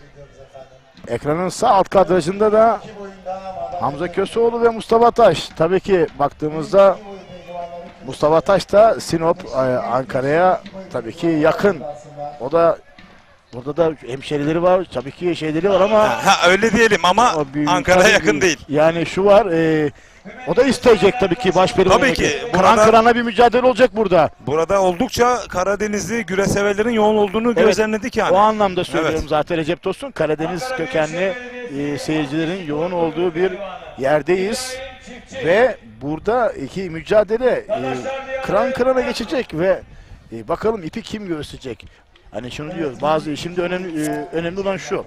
Anlatmak istediğim şu. Yani İsmail Koç o aradığı şeyi bu sezon istediği şampiyonluğu bir türlü elde edemedi.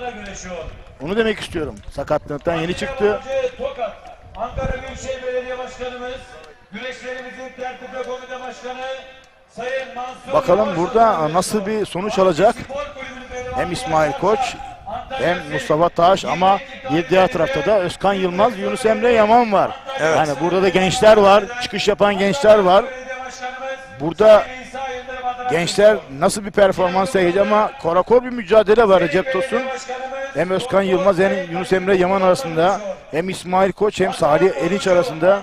Yine Hamza Köseoğlu tüm gücünü kullanıyor Mustafa Taş karşısında. Bakalım burada bu güreşlerin ben puanlamaya gireceği düşüncesindeyim. Günay Kurcan'la güreşiyor Eray Yılmaz Denizli Acıpaya. Güreşlerimizin tertip ve komite başkanı, çok değerli Ankara Büyükşehir Belediye Başkanımız Sayın Mansur Yavaş adına güreşiyor.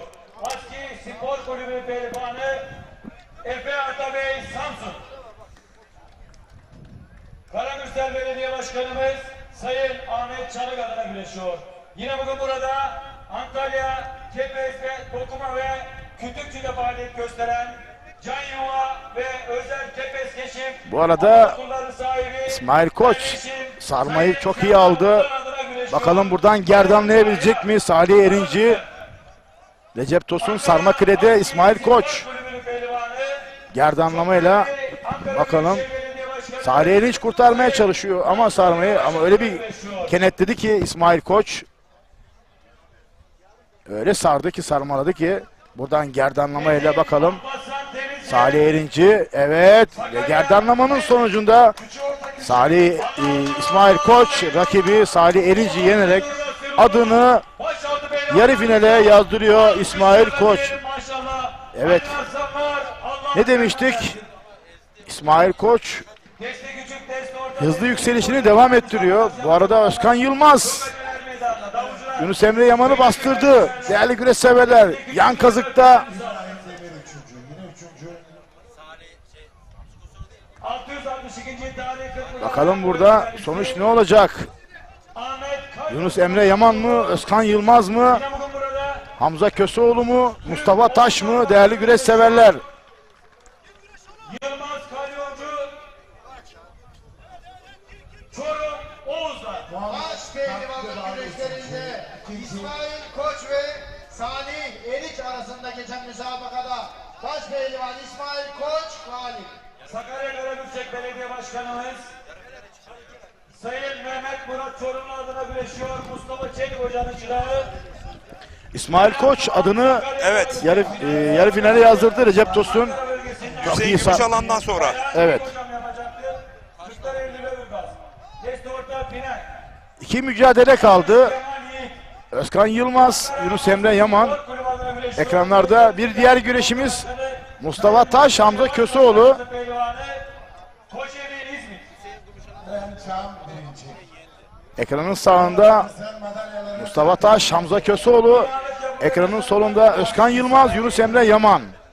Sayın Onur Karacan'la güreşiyor. Özkan Yılmaz'dan evet bir sarma denemesi. Sakarya Karabükçek. Evet, sarmayı taktı. Bakalım gerdanım. Bu arada Kahramanmaraş Göksu. evet çok iyi, güzel beline girdi. İç çangalı takmaya çalıştı ama Hamza Köseoğlu, Mustafa Taş erken uyandı, pozisyondan hemen sıyrıldı. Testi orta boyda şampiyon olarak birinci oldu. Ankara Büyükşehir Belediye Başkanımız Hamza Köseoğlu genelde güreş stili olarak yukarıdan rakibine beline giren bir güreşçi. Bunu belirtelim değerli güreş severlere. Sinop Elbelek Cumhuriyet Halk Partisi Daha çok Başkanı üstü çok kuvvetli bir güreşçimiz Hamza Köseoğlu. Benim de zamanında kendisiyle güreşim vardı. Çavdar. Hamza Köseoğlu ama kendini diğer taraftan baktığımızda kasnak paça arama oyunlarını bir türlü benimsemediğinden dolayı benim görüşüm başpehlivanlıkta istediği seviyeye gelemedi diyorum. Çünkü yağlı güreşte bir tabir vardır. Eğer ki sen yağlı güreş oyunlarına iyi bilmezsen, iyi çalışmazsan, denemezsen yağlı güreşte istediğin seviyeye çıkamazsın. Bunu da burada belirtelim. sahne önünde madalya töreni- Yağlı güreş kasnak paça oyunlarıyla Sahne önünde basın mensupları hariç ve yerde başkanımız lütfen kısmet oyunlarıyla yapılan oyundur ama diğer taraftan buna diğer oyunları da eklediğimiz zaman hepsi bir bütündür. O zaman daha iyi bir yere girirsiniz. Evet, bu arada yine anons edelim. Yarın saat 11'de ulusal hazinemiz Avrupa, Dünya ve Olimpiyat şampiyonumuz Taha Akgül, Türkiye Güreş Federasyonu Başkanlığı aday basın açıklamasında bulunacak. Yine başka bir şampiyonumuz Rıza Kayalp ile birlikte yanında olacak. Şampiyonlarımız, atasporumuz adına el ele, omuz omuza yürüyorlar. Bu doğrultuda da tüm başkan adaylarına da başarılarımızı buradan yolluyoruz. Her şey atasporumuz güreş için diyelim. evet eşitliğim oyunda üçüncü. Bu arada Özkan Yılmaz ekranlarda puanlama güreşine geçilecek birazdan. Artık başpehlivanlar son su molaları, artık son taktikleri hocalarından, ustalarından alıyorlar. Birazdan Özkan Yılmaz, Yunus Emre Yaman puanlama güreşini seyredeceğiz. Diğer tarafta Hamza Köseoğlu, Mustafa Taş puanlama güreşi Bakın burada çok büyük bir acı hissediyor. Serdar Yıldırım ve Hüseyin çok iyi bir baskı uygulamış ki bakın dış Evet. kazıkta nasıl uygulamış ki Evet. o acıya dayanamadı ve bu arada sakatlık da söz konusu. Bakın tekrar değerli yönetmenimiz Fatih Bedir tekrar ekranlara getiriyor. Hüseyin Gümüşalan, Serdar Yıldırım arasındaki ne büyük baskı ki. Evet, son anları ekranlarda. Gerçekten çarpı.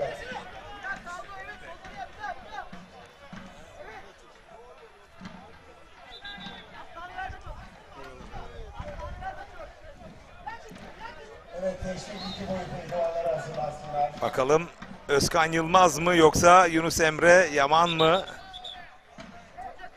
Yarı finale kim kalacak? Diğer tarafta yine Mustafa Taş mücadelesi olacak. O da hemen Rakibi Hamza Köseoğlu. Hamza Köseoğlu. Recep Tosun, Hamza Köseoğlu salgın döneminde, Covid döneminde çok ağır bir rahatsızlık geçirdi. O zamandan beri toparlanamadı Hamza Köseoğlu.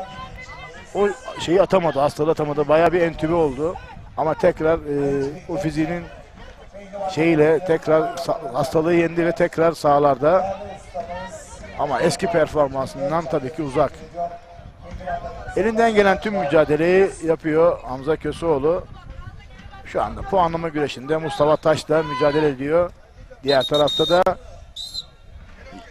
Özkan Yılmaz ve Yunus Emre Yaman arasındaki mücadele.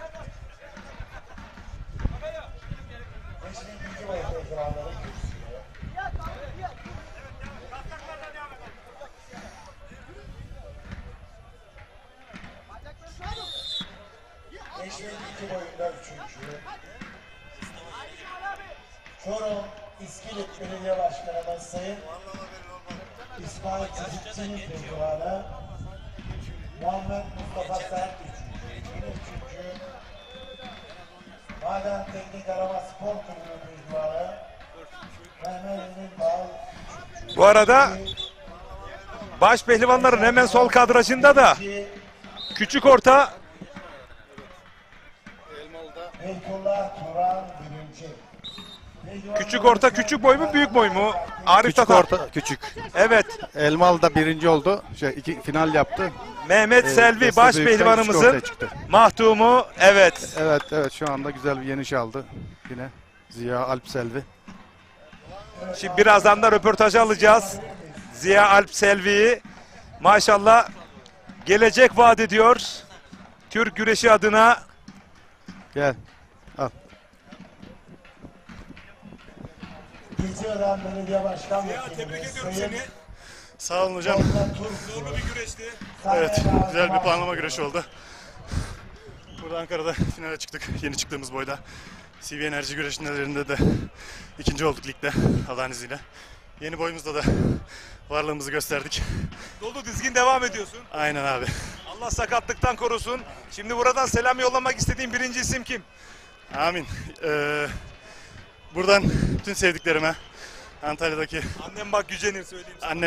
annem Firdevs Selvi, amcam Ramazan Selvi, İsmail Selvi, dedem Ziya Şak, ismini aldığım. Hepsine teşekkür ediyorum. Şimdi hedefin baş pehlivan olmak mı altın kemer kazanmak? Abi hedefim altın kemer kazanmak. Başpehlivanlık kurtarmaz. Altın kemeri kazanmak istiyoruz Allah'ın izniyle. İnşallah. Peki bu yolda örnek aldığın biri var mı? Baban Selvi Başpehlivan çok yetenekli, çok iyi bir başpehlivandı ama bunun dışında şu anki günümüzdeki örnek aldığın sonucu odaklı mı, kondisyon özelinde mi, teknik özelinde mi seni nasıl tanımlayalım? Abi her zaman ben Ali Gürbüz'e örnek aldım. Gerek fiziğiyle, gerek teknik oyunlarıyla, yenici oyunlarıyla. Yani ondan daha iyisi olmak istiyorum. Köseoğlu arasında geçen müsabakada O zaman sana başarılar diliyoruz. Allah sakatlık vermesin. Seni sevenlere bir mesaj ver bakalım. Amin abicim. Buradan beni seven, destekleyen, desteklemeyen herkese teşekkür ediyoruz. Başta Destek verenleri destek veren amcam Ramazan Selvi. Her zaman destek olur bana. Diğer amcalarım, İsmail amcam. hangi grup adına görüyorsun onu da söyleyelim. Ben Aksu Spor Kulübü adına güreşiyorum. Bir belediyeye bağımlı değiliz. Maalesef belediyelerden bizleri. Ama sen büyüdükçe, yükseldikçe sana çok talipleri gelecek. Sen Antalya'yı ve ülkemizi temsil edeceksin inşallah. İnşallah abi, inşallah. Bakalım yeni sezona daha iyi hazırlanıp seneye daha iyi güreşler yapmayı hedefliyoruz. Peki, sana başarılar kardeşim. Yolun açık olsun. Evet Burak, ben de seni tebrik ediyorum sevgili evladım. Başarıya giden yolda çekilen çile kutsaldır. Sen eğer ki çok çalışacaksın, çok azim edeceksin. Aynen abi. Bu yolda ne olursa olsun vazgeçmek yok, tamam mı? Aynen abi. Başarıların devamını diliyorum. İnşallah dört elle sarılacağız bu işe. Daha iyilerini, yani ailemi gururlandırmak için bu yolda savaş veriyoruz. Aferin, tebrik ediyoruz sizi. Evet, şimdi hemen Mehmet Selvi'yi alacağım. Almak zorundayız. Sen dinlenmeye gidebilirsin. Genç yiğidimiz dedi ki, ben dedim baban çok başarılı bir baş pehlivandı. Sen kim gibi olmak istiyorsun? Ben Ali Gürbüz Ustam gibi olmak istiyorum dedi. Hedefin baş pehlivan olmak mı? Altın kemer mi dedi? Kesinlikle altın kemer dedi. Mehmet Selvi bu zorlu yolda güreşmiş uzun yıllardır bir baş pehlivan olarak. Tabii ki gurur dolusun ama onun adım adım safa safa hedeflerine varması için sen çok önemli bir üst akılsın. Bu doğrultuda neler söyleyeceksin evladın üzerinde, evlatların üzerinde? Öncelikle kendi evladımdan da ziyade tabii ki kendi evladımız da çok kıymetli. Diğer çalıştırdığımız çocuklar da çok kıymetli. Biz Aksu Belediye Spor Kulübü olarak şu an belediyeden veya herhangi bir yerden hiçbir şekilde destek almıyoruz. Kendi imkanlarımızla, kendi gücümüzle buralara gelip ilçemizi temsil ediyoruz. İnşallah Allah'ın izniyle çocuklar da gümbür gümbür geliyor. Arif Tatar arkadaşıma, yol arkadaşıma ben teşekkür ediyorum. Ayrıca bizi gece gündüz yalnız bırakmayan hocamız var. Ayetullah Yeşil. Onlar da çocuklarımızın başında yatıp kalkıyorlar. Hocamıza da çok teşekkür ediyoruz. Hedefimiz Allah izin verirse bizim Ziya Alp altın kemer diyor. Benim baş pehlivanlık kurtarmaz diyor. Tabii bu iş inanmak, çalışmak ve Maşallah, inanmak. maşallah. Çalışmak ve inanmak. Maşallah. Allah'ın izniyle biz kalbimizi bozmadan devam edeceğiz. İnşallah Antalya'mıza da altın kemeri de baş pehlivanı da getireceğiz inşallah. Güreş severlerin mesela merak ediyorlar. Ziya Alp kaç doğumlu, kaç yaşında, kilosu ne kadar, boyu ne kadar merak ediyorlar. 2005 doğumlu, 1.96, 106 kilo. Şu an yani 19 yaşında, Evet, doğru mu? 19 evet, yaşında, evet. boyu 1.96, maşallah barakallah, kilosu 106 kilo. ben bir 200 sene sonra düşünemiyorum. Yeni Enes Doğan gibi çok büyük bir yıldız kazanacak. İnşallah. Selvi Başpehlivan'ım, teşekkür ediyoruz sana. Bizler de Rabbim sizlere çok bu zor teşekkür yolda sana ediyoruz. Allah kolaylık Allah razı olsun. versin. Bizler de sizlere güreş camiası olarak teşekkür ediyoruz. Buradaki olan maçları evlerinin başında, televizyonun başında izleyen seyircilerimize ilettiğiniz için sizlere de burada çok büyük görev düşüyor. Sizleri canı gönülden kutluyorum, tebrik ediyorum, teşekkür ediyorum. Bize her zaman yanımızda oldun. Ekin Türk TV, Koza TV, Nokta TV, World Türk TV ortak canlı yayınında konuğumuz Mehmet Selvi'ydi ve oğlu Burak'tı. Kendisine başarılar diliyoruz. Çok sağ olsun, var Teşekkür olsun. ediyorum, iyi yayınlar diliyorum. Çok Hoşça sağ kalın. olun. Evet Şener Sar, ne hissediyorsun? Güreşçi arkadaşımız Mehmet Selvi'nin oğlu. Evet. Maşallah dolu dizgin yükseliyor. Evet, Mehmet Selvi beraber de güreş yaptık. Mehmet Selvi başa yükseldi. Tabii ki Ne hissediyorsun? Onun oğlu güreşi. Mesela ben Atınç Korkmaz'ın oğlu güreşirken, Hasan Altınoğlu güreşirken, Furkan, Kürşat Şevki, aynı şekilde Burak da öyle, Mehmet Selvi ile benim de güreşim var. Onların mahtumlarıyla izlemek, anlatmak nasıl bir duygu? Ben mesela çok heyecanlanıyorum. Evet, tabii ki çok güzel duygular hissediyorsunuz. Çünkü yıllarca beraber güreş yaptığımız Sanki arkadaşım. bizim evlatlarımız güreşiyormuş yani gibi. Onun oğlu bizim de yeğenimiz sayılıyor. Evet. Dolayısıyla onun da başarısı bizi de memnun ediyor. Gururlandırıyor. Anlatmak da tabii işte dediğimiz zaman işte ya Mehmet Selvi'nin oğlu bak Burak Selvi geliyor baş pehlivanla. İnşallah Allah yollarını açık etsin diyorum. Kazasız belasız inşallah bu yol zorlu bir yol. zorlu, çok çok büyük emek vermeniz gerekiyor. Aile olarak Ama muhterem hanımefendi annesini unutmadı. Selamını ona yolladı önce. tabii O da en büyük zorluğu anneler çekiyor. Anneler eğer olmazsa zaten bu çocuklar nasıl beslenecek, nasıl bakılacak?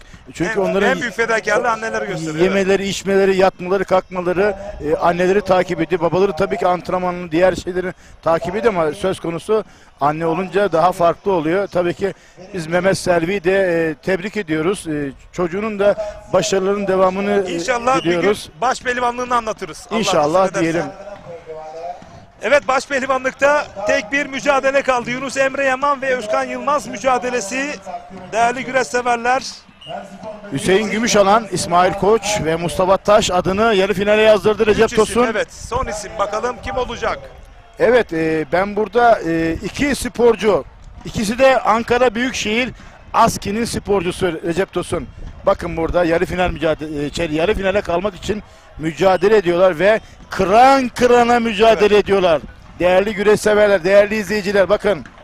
İkisi de Kendi sahabe serisi önündeler. evet. Yani burada hak eden kazanacak. Öyle Hak eden kazanacak. abi, kardeş, usta, çırak yok. Dışarıda zaten ebedi dostlar ama burada rakipler. Tabii ki şu beni çok memnun eden güreşlerden bir tanesi bu. İkisi de çok çevik, ikisi de çok seri ve hatanın yer olmadığı bir an. Altın puandayız. Tabii ki burada hata yapan kaybedecek. Başkanımız Sayın Halk Kartı takdim ediyorlar. Sayın Başkanım, inşallah Mersin formada bir güreş. Bir tarafta Özkan Yılmaz arkadaşımız, Şaban Yılmaz'ın yeğeni. Yunus Emre Yaman da ben de 4-5 sene emek verdim. Zonguldak Alaplılı. Bir dönem altyapıdan yetişmesinde en büyük pay sahibi Hüseyin Oğuz, Zonguldak Alaplı'dan. Daha sonra tabii ki bana geldi. 4-5 sene Kocaeli'nde ben kendisini çalıştırdım. Yunus Emre Yaman'ı ve daha sonra Ankara Büyükşehir ASKİ'ye transfer oldu. İkisi de yabancımız değil ama ikisi de Ankara'na mücadele ediyor. Hak eden kazansın. Yani tek temennimiz bu. Hak eden kimse o kazansın değerli güreş severler. Yunus Emre Yaman mı, Özkan Yılmaz mı? Artık yarı finalistin son ismi belirlenecek birazdan. İlk isim İsmail Koç'tu, yarı finale kalmıştı. Ardından Hüseyin Gümüşalan, Mustafa Taş adını yarı finale yazdırdı.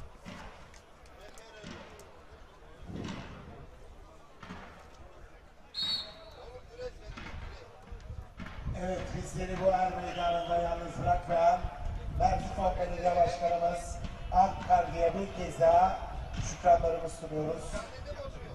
Sağ olsunlar, var olsunlar. Evet, destek küçük boyunda. Yan kasnakta dolanıyor, evet. Bakalım bastırabilecek mi? Lütfen. Kürsüye. Paçayı aldı ama çok iyi paçayı aldı. Özkan Yılmaz burayı bırakmaz, kaçırmaz. Yan kazıkta Yunus Emre Yaman.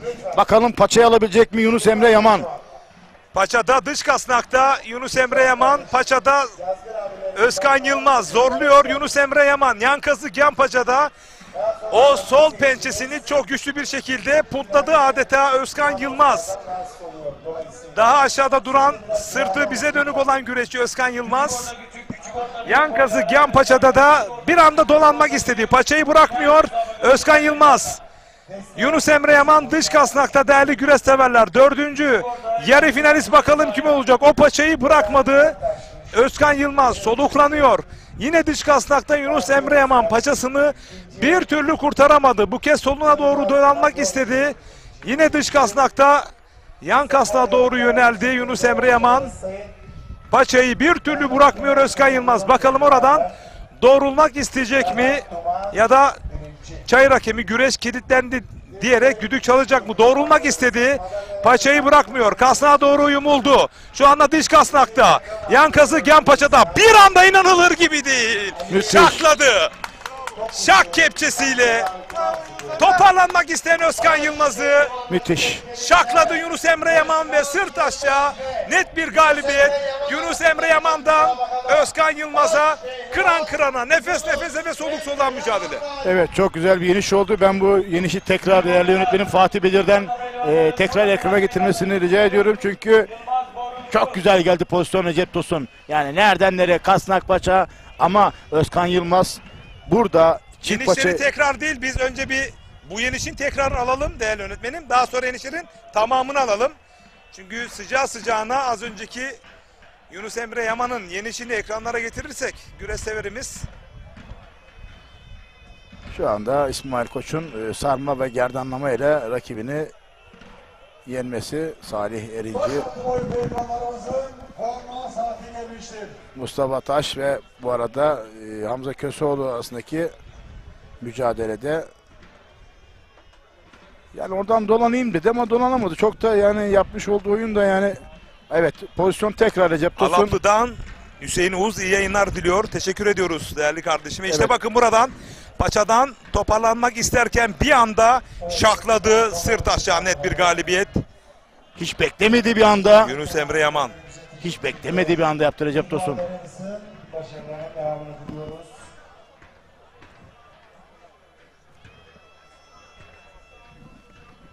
Alt sikletlerde de bir anda ekran karıştı. Ekran karıştı. Evet, alt sikletlerde de madalya seremonisi devam ediyor.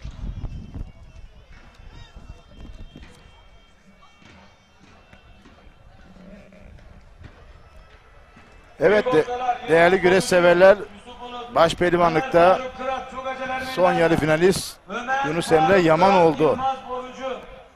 Özkan Yılmaz Yunus Emre Yaman karşısında kaybetti ve Yunus Emre Yaman adını yarı finale yazdırdı. İsmail Koç, Hüseyin Gümüşalan ve Mustafa Taş.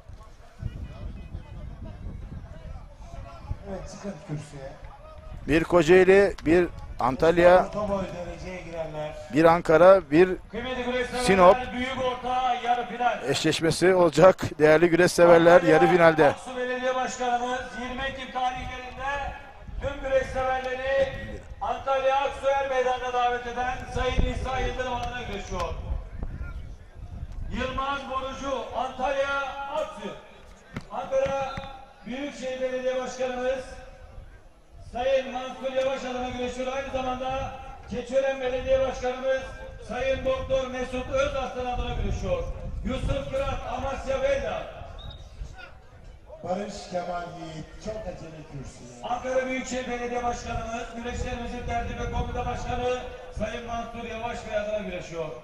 Aynı zamanda çok değerli milletvekilimiz, bizleri bu er meydanlarda yalnız bırakmayan Sayın Yüksel Arslan Vekilim adına güreşiyor. Ömer Faruk Kırat, Amasya Beyda. Ankara Büyükşehir Belediyesi Asli Spor Kulübü adına güreşiyor. Aynı zamanda Aymara Spor Kulübü Evren Öz adına güreşiyor. Değerli güreş severler, kısa bir reklam arası veriyoruz. Daha sonra tekrar baş pehlivanlıkta yarı final kurallarıyla birlikte olacağız. Bizden ayrılmayın. Ekin Türk TV, Koza TV, Nokta TV ve World Türk TV ortak canlı yayınıyla. Yiğit Türk aslanlarına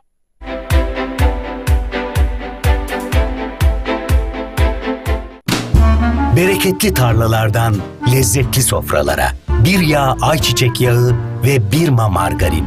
Türkiye'nin en büyük ayçiçek yağı üreticisi Trakya Birlik'ten.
yarim, al bu beni cayır. İçtim şarabını mestanelikte.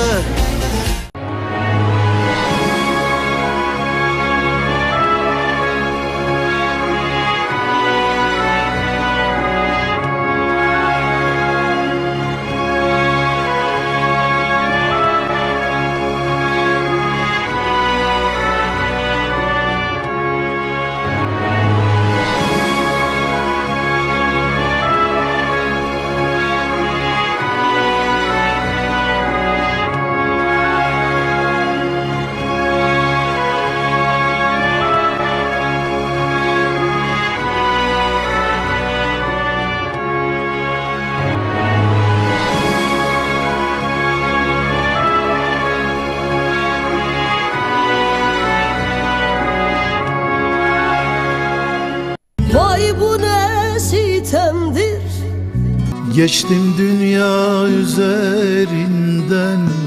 Güle minnet eyremem, daha senden gayrı aşık mı yoktur? Ötme bülbül ötme, şen değil bak. Uyu esmereli bir aman. Hele yar yar yar salın yar hay.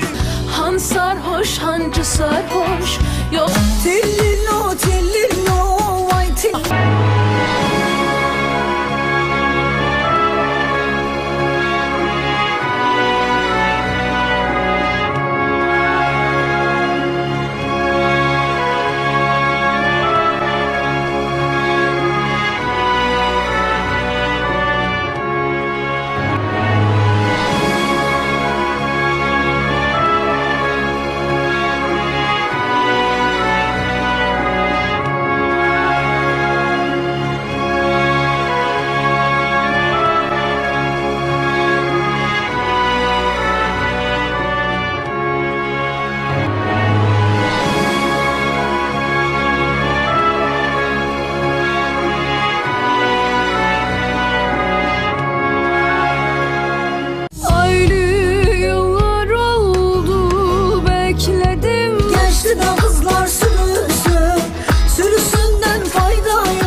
Yarim al bu beni cayır. İçtim şarabını mestanelikte.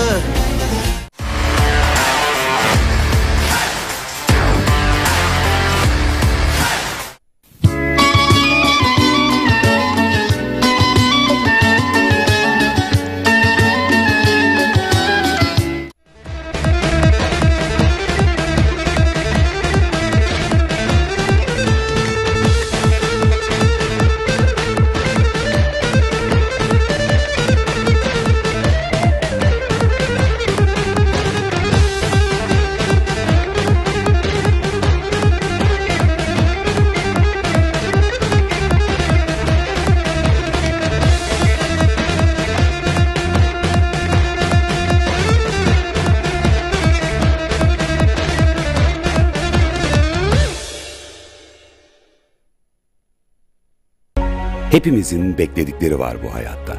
Zorlukları olsa da. Sağlık belki de en değerlisi. Ve eğitim yarınlar için. Tabii ki maddiyat da önemli. İnançlarımız, sevinçlerimiz, az da olsa çok da olsa gezmelerimiz de. Hepimizin bekledikleri var bu hayatta. Biz, hepimiz hayatın en önemli değerlerini koruyoruz sizin için. Her anda, her alanda. Dimdik, ayakta. Özel güvenlik her yerde. Özel güvenlik görevlileri kamu güvenliğini tamamlayıcı nitelikte görev yapar.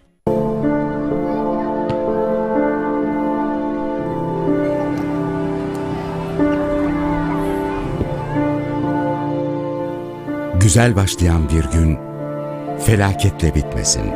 Uyarıları görmezden gelmeyin.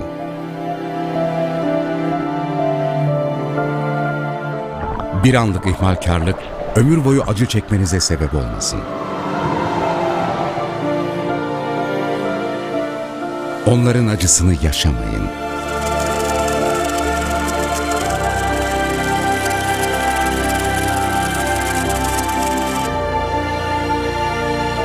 Hayatınızı geri saramazsınız ama kurallara uyarak acılara engel olabilirsiniz. Baraj ve sulama kanallarına girmeyin. Ver çöpü atayım. İnince de geri dönüşüme atarız. Uykunu aldın, yorgun değilsin. Gayet iyiyim. Müziğin sesini de biraz kısalım, yolda dikkatimiz dağılmasın. Biraz yavaşlasak mı hayatım? Yol boşken zaman kaybetmek istemiyorum. Hadi yavaş dedim, yavaş gidelim. Hayatım sen bana güven. Trafikte yaptığınız küçük bir hata, başkaları için geri dönüşü olmayan sonuçlara yol açabilir. Trafik kurallarına uyalım, çevreyi ve yolları temiz tutalım. Unutmayın, 0 atık, 0 hata, 0 hata, 0 kaza. Trafikte küçük hata yoktur.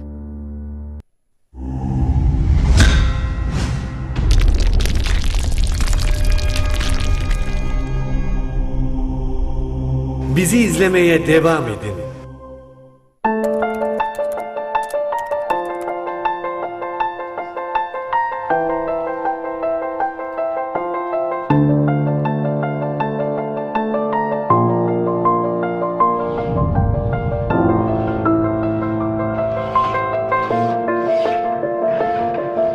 Geçmişten bugüne ahilik ile mesleki eğitimin değeri hiç değişmedi. Değişen tek bir şey var ki o da kullandığımız teknolojiler. Yenilik odaklı vizyonumuzla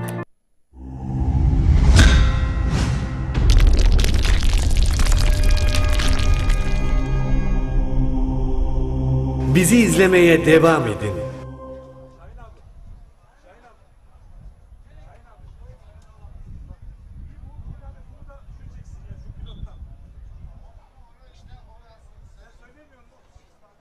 Evet, baş pehlivanlarımız yarı final kurallarını çekmek üzere.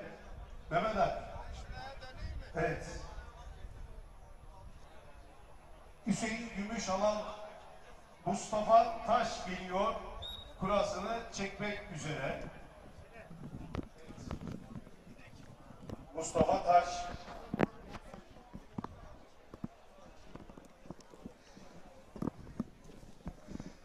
Evet, ekranı ikiye bölerek hem kura çekimini alabiliriz. Ekranda kalsın mücadele değerli öğretmenim. Her an sonuç olabilir. Ekranda güreş kalsın. Kura için evet. Mustafa Taş kurasını çekiyor. 2 numara Mustafa Taş. Hüseyin Gümüşalan kurasını çekiyor. 3 numara Hüseyin Gümüşalan. Evet. İsmail Koç kurasını çekiyor. 4 numara İsmail Koç. Yunus Emre Yaman kurasını çekiyor. 1 numara Yunus Emre Yaman.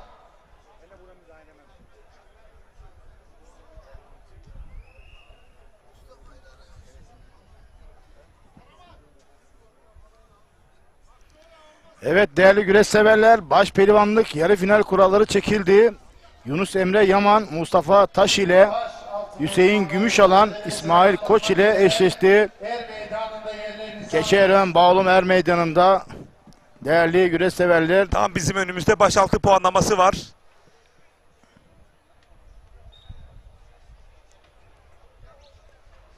Evet, Atilla Balcı. Evet, rakibi İbrahim.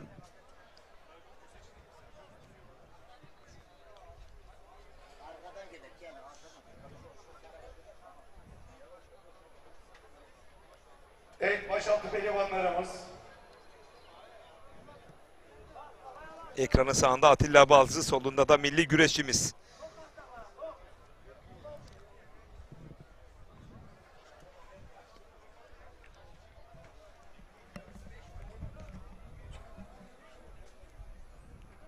İbrahim Çiftçi. Sırtı bize dönük. Şu anda ekranın sağında İbrahim Çiftçi.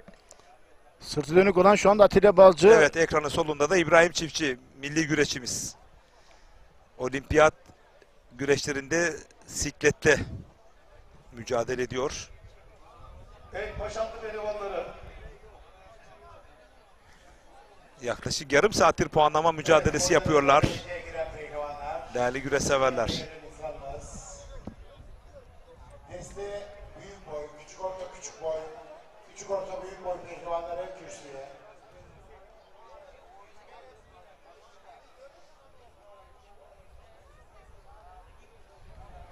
Tabii ki burada bu pozisyonda İbrahim Çiftçi uzanmaması gerekiyordu. Ve kafası içeride. Yan kazık, yan paçada Atilla Balcı. Burada keçi dikmesi her an yapabilir Atilla. Baş şarkı Reminger anons ediyor. Lütfen anonslara riayet edin. Hemen İbrahim Çiftçi kafayı çıkarması lazım, yoksa Buradan her an puan ya da puanlar çıkabilir. Toparlanmak istiyor İbrahim Çiftçi. Dış kasnakta. Yan paçada Atilla Balcı. Demin de Özkan Yılmaz bu şekildeydi. Yunus Emre Yaman mücadelesinde. Baskı kurdu. Paçayı bırakmıyor İbrahim Çiftçi. bu pozisyonda paça elindeki öbür eli, sağ eli kasnağa uzansa buradan tersten rakibini Abi indirebilir. güreş altyapısı olmadığı için bu söylemiş olduklarının evet çok doğru ama İbrahim Çiftçi özelinde minder altyapısında yetişmiş olimpik bir güreşçimiz. Senin söylemiş olduğun o açıları yakalaması oldukça zor ama Atilla Balcı dış kasnakta ve baskı uyguluyor. Doğru bir tandem pozisyonunda. Paçayı da bırakmadı İbrahim Çiftçi. Oradan bakalım koltuk altından çıkabilecek mi? Çıktı koltuk altından. İbrahim Çiftçi her an bastırabilir. Çiftlemek istiyor. Bir kol bastı. Toparlandı, bu kez paçayı çekti. Bastırdı. Bloke etti. Ve İbrahim Çiftçi adını baş altında finale yazdırdı değerli güreş severler. Tabii ki düzeltiyorum. Yarı final mi, final mi? Finale yazdırdı sanırım, evet. Yarı finaldi. Atilla Balcı mağlup ederek baş pehlivanlarında yarı final anonsu birazdan yapılacak. Recep Tosun burada tabii ki hem tekrarını alabilir miyiz değerli yönetmenim? Burada hem o kırılma anları paçadaydı. Hem gençliğinin hem de minder güreşinin kendisini çok iyi geliştirmiş. Yani güreş yapan adam çayırda da güreş yapar, minderde de yapar. Recep Tosun, bunu belirtelim değerli güreş severlere. Pehlivanlarımızın madalyalarını takdim etmek üzere.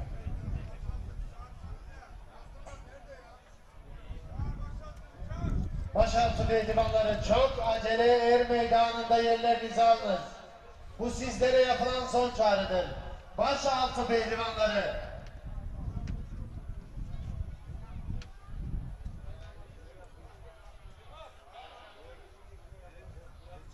Baş pehlivanlar Koç Yiğitler çok acele er meydanında yerlerinizi alınız. Baş pehlivanlar Koç Yiğitler er meydanı ve aziz seyircimiz sizleri bekler. Evet, pehlivanlarımızın madalyalarını takdim etmek üzere Beren Enerji Yönetim Kurulu Başkanı Evet, Ankara Büyükşehir Belediyesi Gazi Paşa Ataya Anma Yağlı Pehlivan Gazi Paşa'yı anma güreşleri ikinci senesi ve protokol yoğun bir ilgi gösteriyor. Ankara bürokratları, belediye başkanları, milletvekilleri bugün gün boyunca yağlı güreşleri izlemeye geldiler. Pehlivanlarımızdan Yaşar Şam selamatlanıyorsunuz. Evet değerli misafirler, sevgili konuklarımız, baş altı pehlivanları Bu arada tabii ki madalya alan kürsüde alt boylardaki güreşçilerimiz, deste boylarında Alparslan Temizce, Sakarya, Ankara Büyükşehir Belediye Başkanımız Sayın Mansur Yavaş'ın pehlivanı. Aynı zamanda değerli yönetmenim başaltı boyu salınıyor. Onları bir ekrana alabilir miyiz? Başaltı. adına güreşiyor. Efe Atabey. Evet. Metin Alparslan Temizce, Efe Atabey baş altında eşleştiler. Güreş ağası Sayın Durmuş Şansever pehlivanlarımızın Değerli yönetmenim Fatih Bedir, başaltı boyu yarı final mücadelesi salınacak. Büyükşehir Belediye Başkanımız Sayın Mansur Yavaş'ın pehlivanı. Aski Spor Kulübü adına güreş yapıyor. İbrahim Çiftçi, Dadaşlar Diyarı, Erzurum. Evet, İbrahim Çiftçi, milli güreşçimiz. O da yarı finalde. Spor Kulübü'nün pehlivanı. Yaşar Şan. Yaşar Şan'la eşleşti o da. Bu arada özür diliyorum güreş severlerden, ben yanıldım. Baş pehlivanlar yarı finale çağrılınca başaltının yarı finalleri güreşiyor sandım. Çeyrek finallermiş, evet, çünkü çok uzamıştı. Şimdi yarı finalde başaltıcılar, güreş severlerimizden özür diliyorum.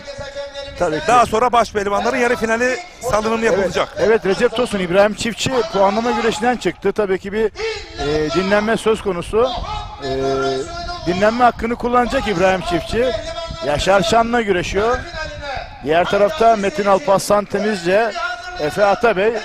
Metin Alparslan Temizce de lig güreşlerinde istediği başarıyı elde edemedi.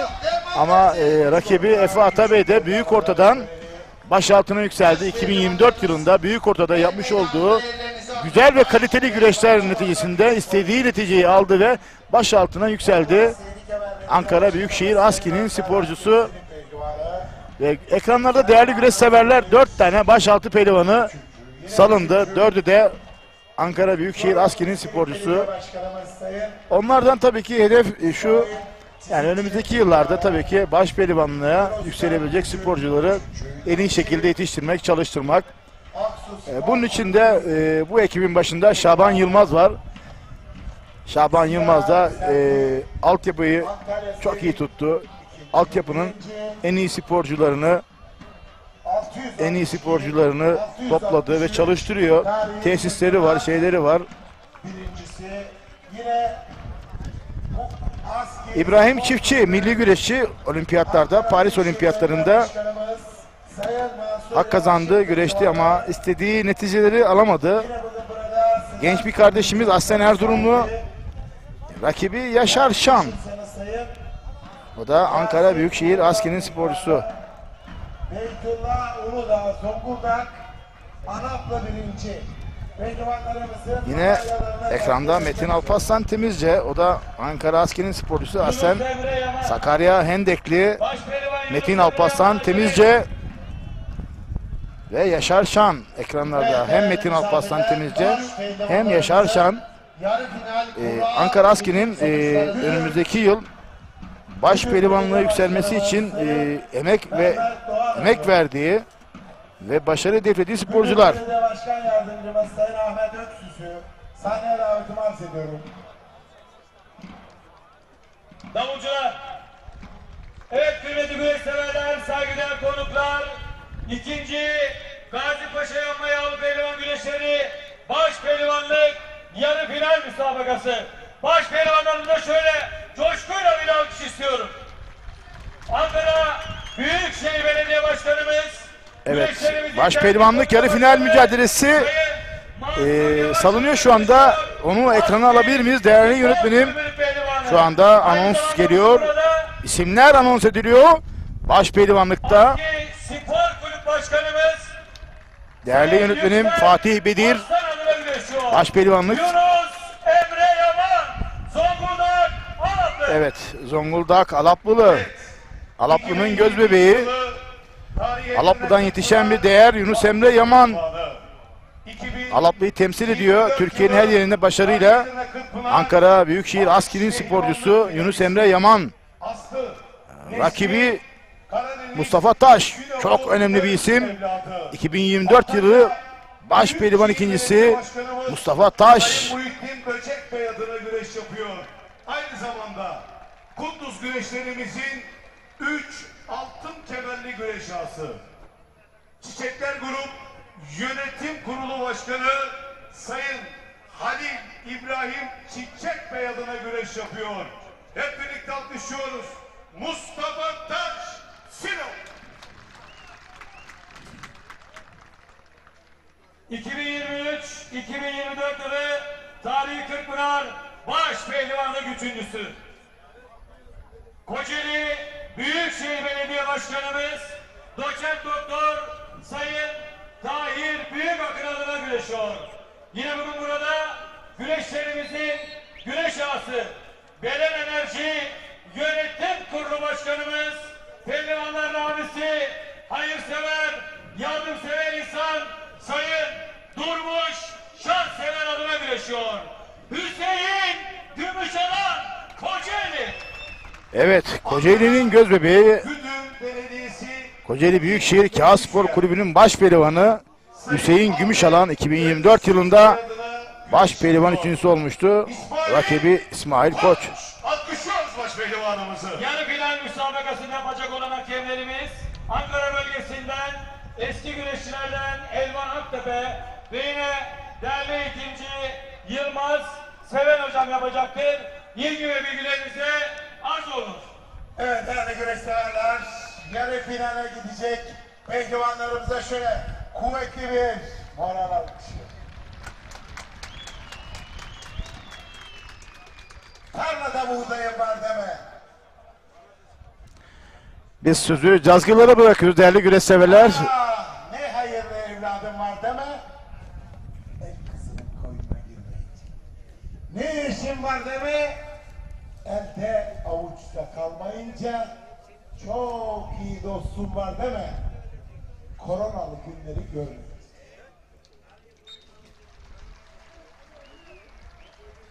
Deh deyince gitmiyorsa at.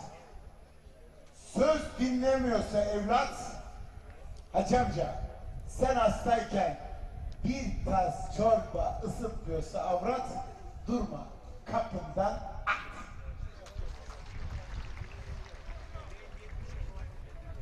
Kadına dal verirsin, ağaç iner. Kadına ev verirsin, sıcacık yuva eder. Kadına ekmek verirsin, sıcacık aş eder. Kadına sevgili verirsin, hem vallahi hem billahi başına tac eder. Ama sakın ha sakın, sakın ha sakın benim gibi kredi kartını verme, ocağına incir ağacını diker. Evet, şovlarımıza, manilerimize gelecek turlarda başlayacağız. Allah Allah! İllallah! Muhammedur Resulullah! Haydi aziz seyircim! Baş pehlivanlara! O elleri hazırlayalım. Alkışlar diyelim maşallah. Haydi aslanlar, Allah derman versin.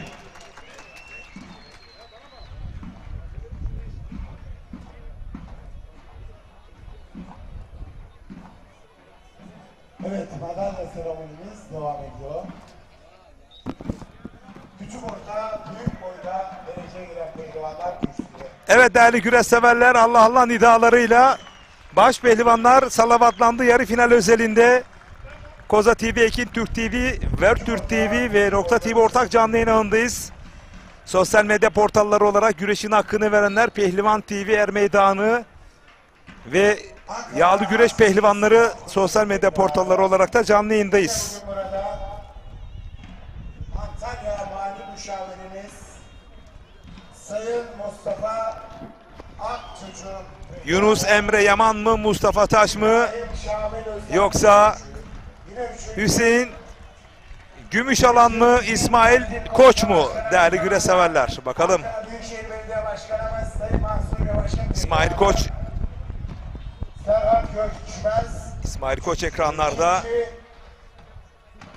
Hüseyin Gümüşalan'la kapışacak. Sayın Muhittin Böceğin pehlivanı. Yine bugün burada Ankara'da faaliyet gösteren İnşaat Mühendisi Akif Ciğeri pehlivanı. Erol Bursa Antalya Korkuteli ikinci, birinci. Antalya Kemer Belediye Başkanımız Sayın Necati Topoğlu. Mustafa Taş ekranlarda. Değerli güreş severler. Dede İnşaat'tan sahibi Uçar Dede'nin pehlivanı Kemal Erkekkaya Antalya Kemer birinci. Pehlivanlarımızın Önümüzdeki hafta 21 Eylül Cumartesi günü Zonguldak Kozlu Yağlı Pehlivan güreşlerinde olacağız. Değerli güreş severler. Yağlı Güreş koordinatörümüz aynı zamanda Dağköy, Kozlu Dağköy Güreşleri Tertip Komitesi güreşleri tertip edecek. Bugün gönlümüze Değerli güreş severler. taht kuran Şaban Yılmaz'ı ve yine geçtiğimiz haftalarda gerçekleşen Olimpiyat Şampiyonası'nda Ve yine 22 Eylül Pazar günü Kahramanmaraş Bertiz Boyalı güreşleri yapılacak. İstanbul'da da Ulu Gazi yağlı güreşleri yapılacak değerli güreş severler. Recep Tosun abinin şeyde spiker sunuyor ya güreşleri. Dinliyor ya. Recep abi. Mustafa Suzan'ın oğlu abi. Kolay gelsin.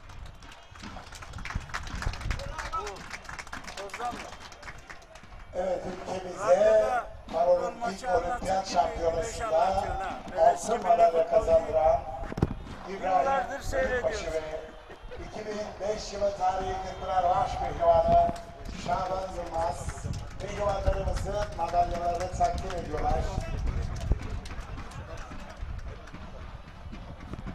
Evet, kollarımızı kaldıralım pehlivanlarımız.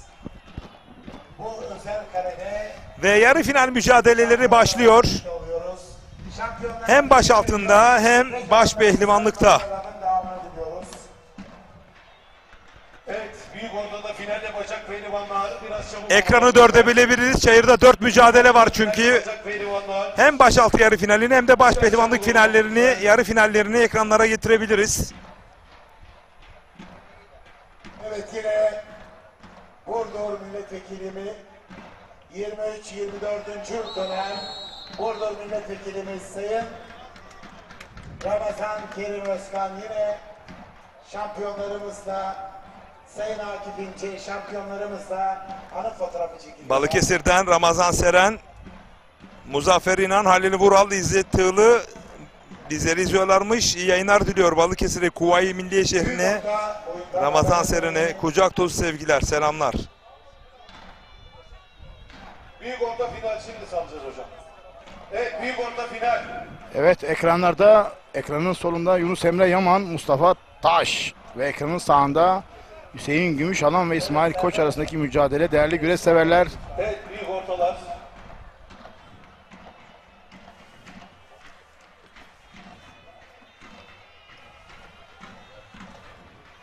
Evet yolcular, saygıdeğer güreş severler, değerli konuklarımız. Bu yıl Allah'ın izniyle ikincisi yapılan Büyük Yağlı Pehlivan güreşlerimizde büyük ortada final müsabakası. Ankara Büyükşehir Belediye Başkanımız, güreşlerimizin tertip komite başkanı olan değerli büyüğümüz Sayın Mansur Yavaş Bey adına güreş yapıyor. Aynı zamanda Keçiören Belediye Başkanımız Sayın Mesut Öz Arslan Bey adına güreş yapıyor. 2023 yılı tarihi Edirne Kırkpınar güreşlerinde küçük orta büyük boyda ikinci oldu. Ömer Faruk Kırat, Amasya Bella. Antalya Aksu Belediye Başkanımız Sayın İsa Yıldırım Bey adına güreş yapıyor. Yılmaz Borucu, Antalya Aksu final müsabakasını Ankara bölge hakemlerimizden İsa Kale Hocam Samsun yapacaktır. Bir alkışla değerli hocama.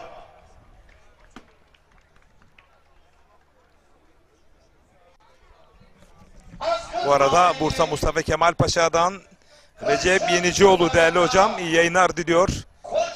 Selam, saygı ve hürmetler yolluyoruz değerli hocama. Ekranın solunda Yunus Emre Yaman, Mustafa Taş, ekranın sağında Hüseyin Gümüşalan ve İsmail Koç mücadelesi. Zurnanın sesinde Kurt Dereliyim ben. Çanakkale geçilmez. Dur. Koyun koyuna yatan 252 bin. Koca seyidim ben. İnönü'de, Dumlupınar'da, Sakarya'da, Kocatepe'de, Çanakkale'de 7 düğüne baş kaldıran tüm dünyanın saygı duyduğu ölümsüz lider Başkomutan Mustafa Kemal Atatürk'üm ben. Gül bahçesine girdim, topladım gülleri, yaptım bir demet. Beni de tanımak isterseniz tarihi Edirne Kırkpınar'ın en genç cazgırlarından Samsun Vezirköprü'nün Alanköy'den Behzatoğlu Cazgır Mehmet. Allah Allah! İllallah! Hak bir! Muhammedur Resulullah! Haydi benim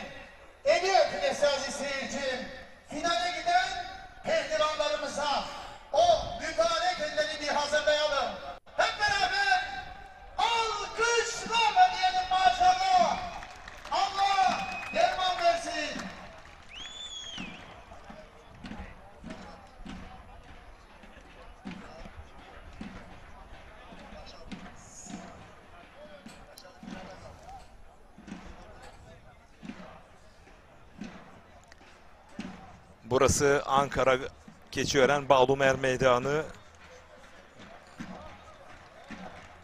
Gazi yanma yağlı güreşlerindeyiz değerli güreş severler. Ekranın solunda Yunus Emre Yaman, Mustafa Taş. Ekranın sağında Hüseyin Gümüşalan, İsmail Koç mücadelesi.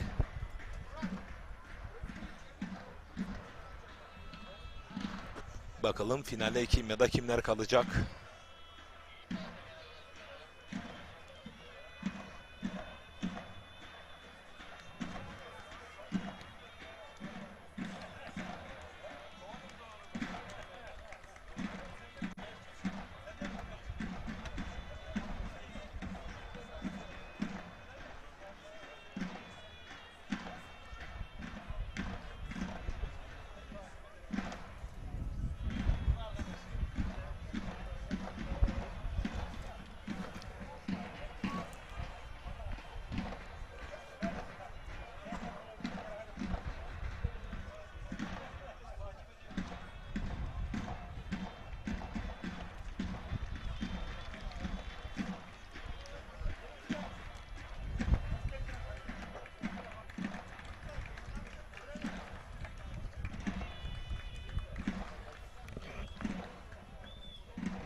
Mustafa Taş'ın baskısı söz konusu.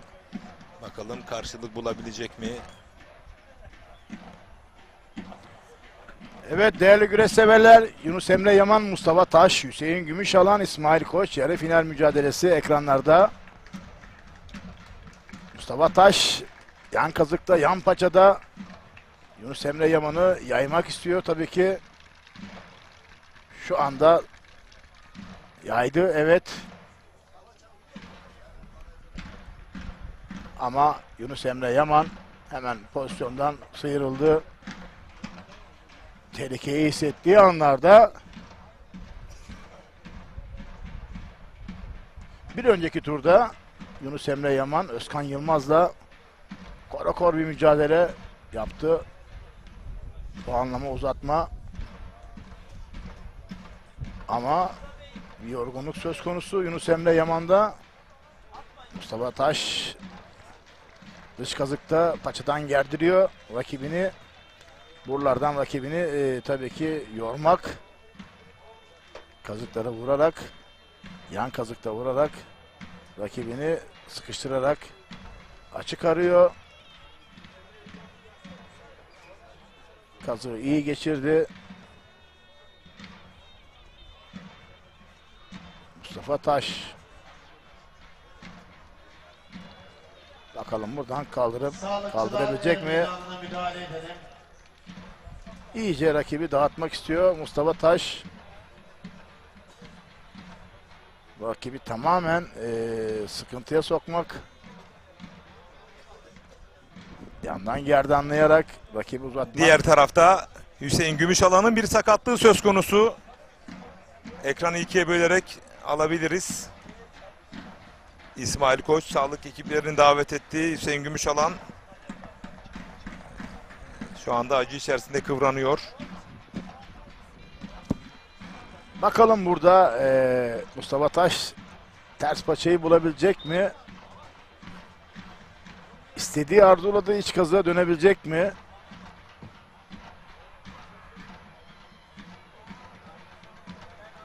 Tabii belli bir süre sonra oyun yapmazsanız tabii ki hakemlerin ayağa kaldırması söz konusu olabilir. Buradan sarmaya geçebilir mi? Sarma arayışında Mustafa Taş ama hemen toparlandı. Yunus Emre Yaman evet kol bastıdan dolanmaya çalışıyor.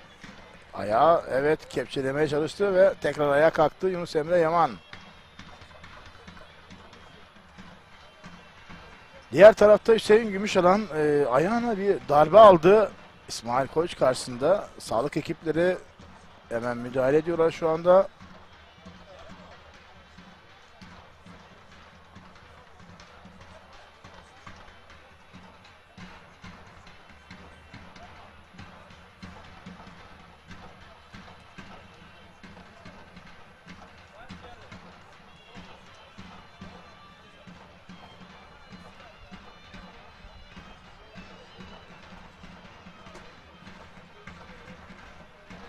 Evet, tekrar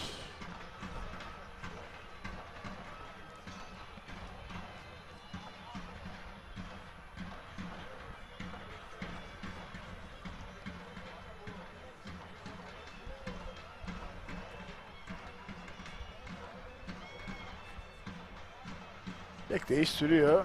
Bakalım sağlık görevlileri tedavi uyguluyorlar.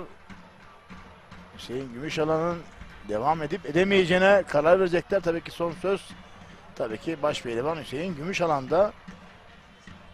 Oraya bir soğuk kompleks soğutucu sıkıyorlar. Bu arada İsmail Koç da tabii ki saati gösteriyor. Evet, beline girdi Yunus Emre Yaman, indirebilecek mi? Ama çok rahat kurtardı Mustafa Taş Yunus Emre Yaman'dan.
Evet, yan kazıkta Mustafa Taş, paçada Yunus Emre'ye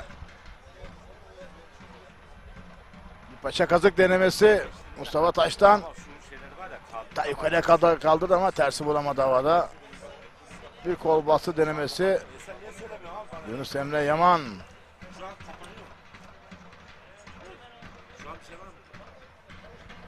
Şu an bir şey var mı? Abi sen bana söylesene abi onu. Şu kapanması şurada bir şey takıyorlar. Dur bekle abi. Ben halledeceğim. Sen bana söylemesene onu.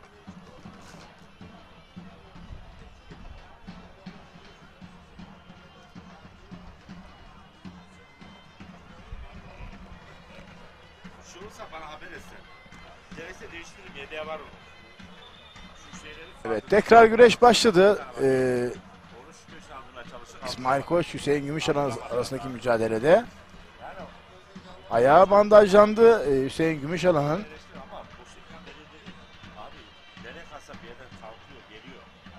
Evet, değerli güreş severler. Yunus Emre Yaman dış kazıkta rakibini bozmak için pozisyon arıyor. Yan kazık yandan yaydırarak rakibine üstünlük sağlamaya çalışıyor. Kafaya baskı uyguluyor şu anda.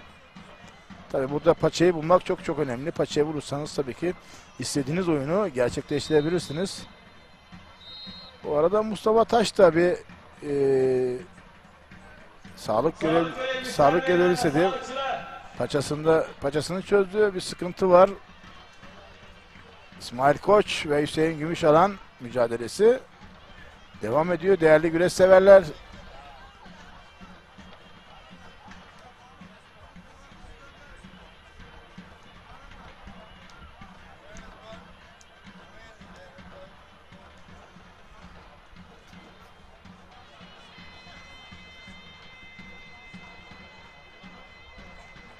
Gazi Paşa'yı anma güreşleri Ankara Büyükşehir Belediyesi ev sahipliğinde. Tabii ki bu organizasyonun baş mimarı Ankara Büyükşehir Belediye Başkanı Sayın Mansur Yavaş. İkincisi yapılıyor bu organizasyon. Nerede? Keçiören Bağlum'dayız. Güzel bir hava var. Güzel bir atmosfer var. 64 baş pehlivan bugün burada kol bağladı ve en son artık yarı final mücadelesi baş pehlivanlıkta Yunus Emre Yaman, Mustafa Taş, Hüseyin Gümüşalan, İsmail Koç arasındaki mücadele ekranlarda değerli güreş severler. Gördüğünüz gibi ekranlarda arka platformda aileleri görüyoruz, bayanları görüyoruz. Güreşe olan ilgiyi görüyoruz değerli güreş severler. Evet, başaltı oyunda madalya seremonisi.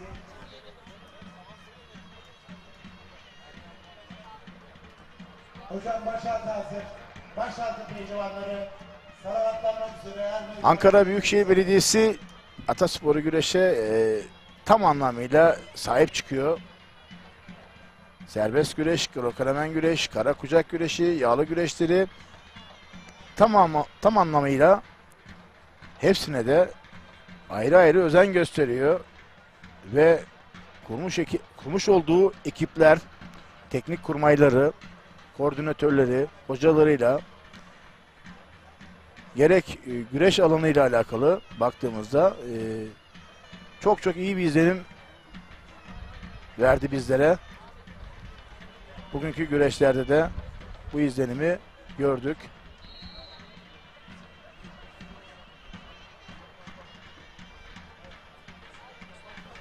Evet, Mustafa Taş da tedaviden sonra tekrar güreşe devam ediyor.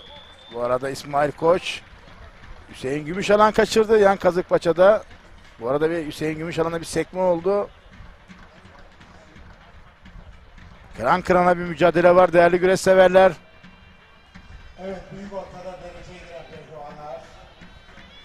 Bakalım kimler adını finale yazdıracak? Bugün kimler Keçiören Bağlum Er Meydanı'nda baş pehlivan olacak? Bugünkü altın kemeri kuşanacak. Ankara Büyükşehir Belediye Başkanımız Sayın Mansur Yavaş'ın pehlivanı Ömer Faruk Kırat birinci, ikinci Yılmaz Borucu. Her iki pehlivanı şöyle coşkuyla alkışlıyor. Başarılarının devamını diliyoruz. Efe Atabay. Bu arada Mustafa Taş da Yunus Emre Yaman tam olarak protokolün tam önüne geldiler. Protokolün önünde güreş devam ediyor. Evet değerli güreş severler. Ömer Faruk Kırat yine bu yıl Kırkpınar'da ASKİ Spor Kulübümüzü değerli başkanımız Sayın Mansur Yavaş'ı en güzel şekilde temsil etti. Bu anlamda kocaman bir alkış istiyoruz. Davulcular! Davulcular!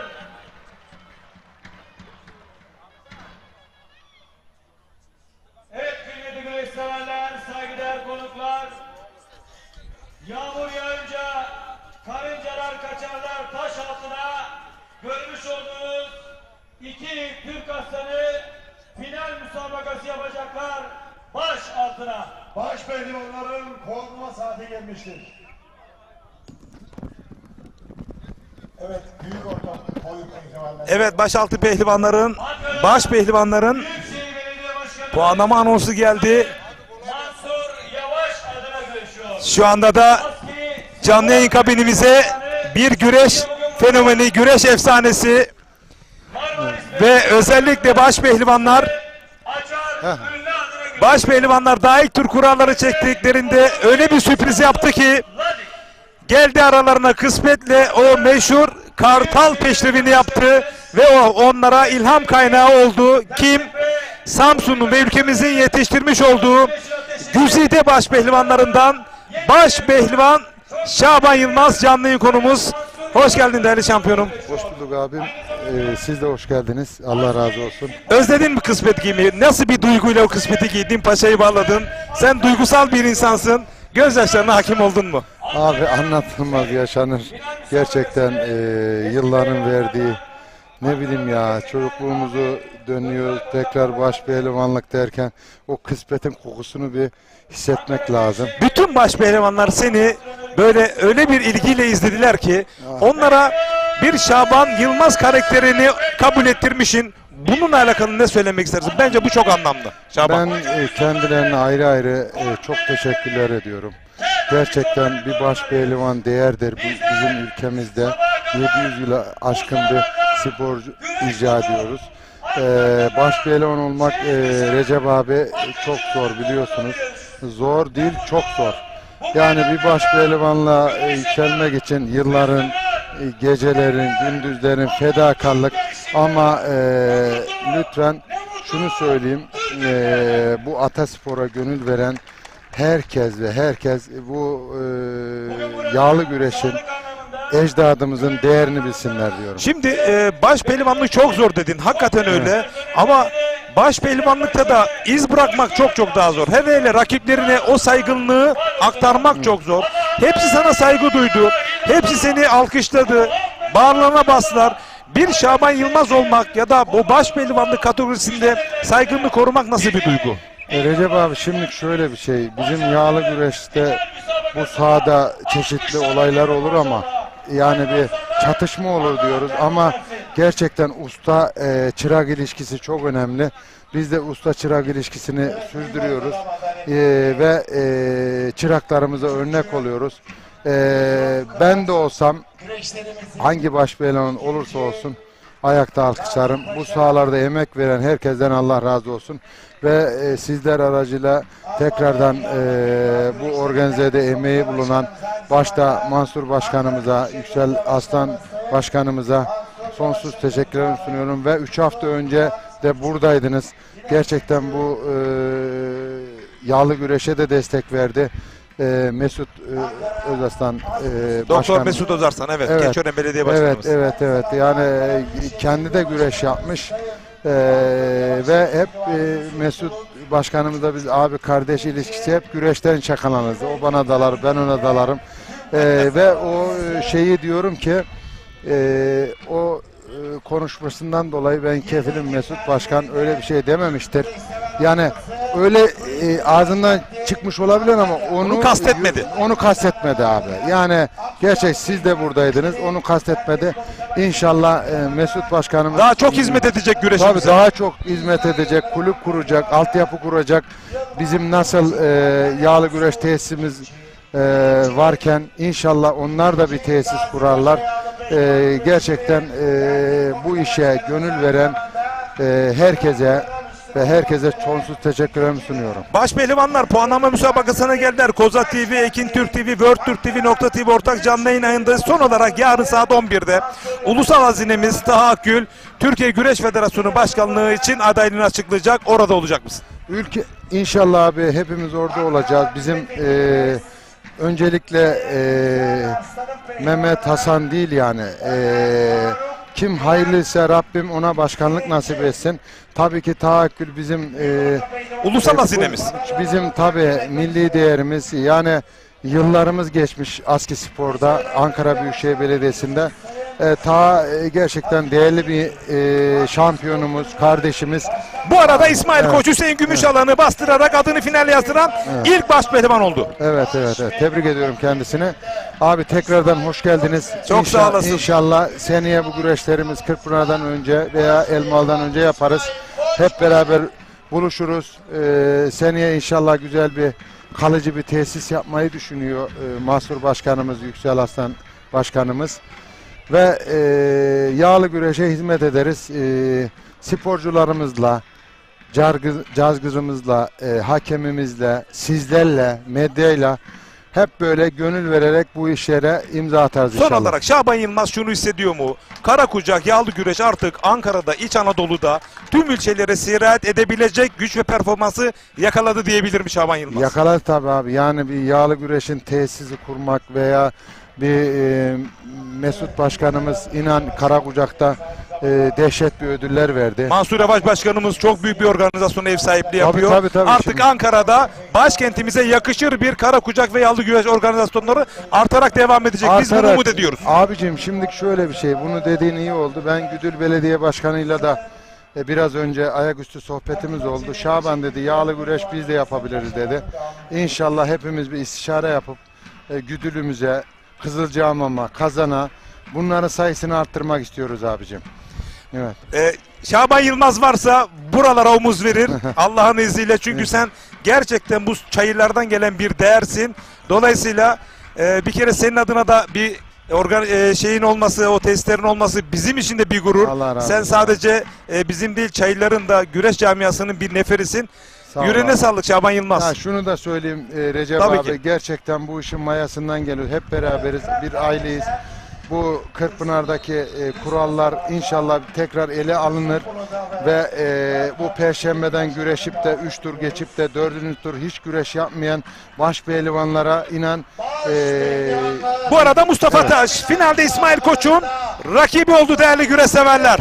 Evet, tebrik ediyorum kendisini. Benim sporcumu yendi. Mesajlar geliyordu. Finalde Yunus Emre Yaman olur diyorlardı ama işte öyle değil her şey. Öyle ön yargılı olmamak lazım. Bakın Mustafa Taş Yunus Emre Yaman'ı mağlup ederek finalde İsmail Koç'un rakibi oldu. Yunus da bundan önce ikisi de bizim ciğerimiz. Özkan Yılmaz'la kıran kırana güreştiler. Biz anlattık Şener'le beraber. Yoruldu. Tabii ki burada güreş kazansın diyoruz.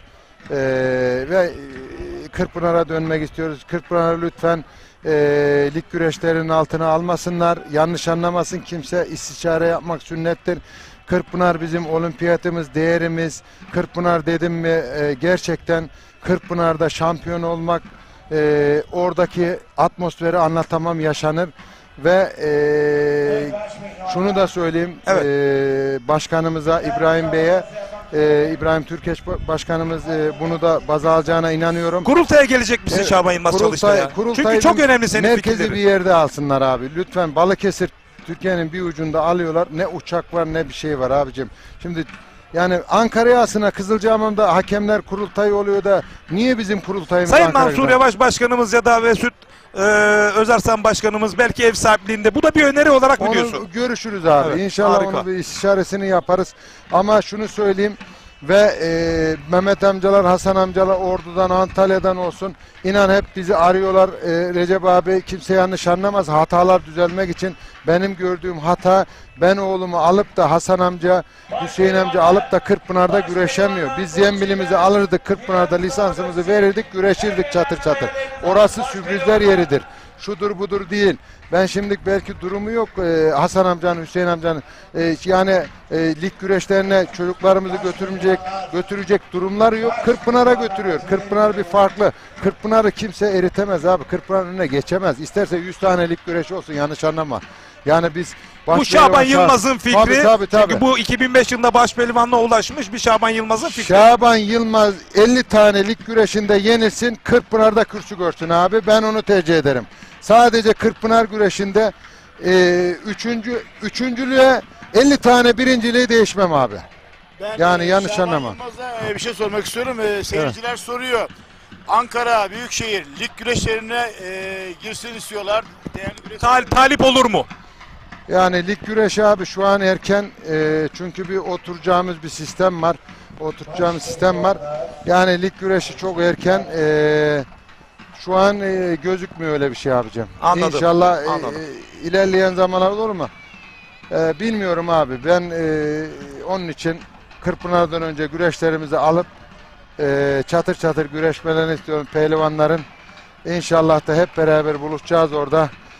Eksiklikler inşallah dile geldikçe tamamlanır. Şaban Yılmaz. Burada abicim İsmail Balaman'la da anlaşma yapıldı. Beni insanlar İsmail Balaman niye gelmedi? Bizi yanlış anlamasınlar. İsmail Balaman'ı biz anlaştık. Çocuğun da suçu yok. O Almanya'ya teşvik ettiler. Yani iş adamları Almanya'ya götürdü Seyfettin Bey falan.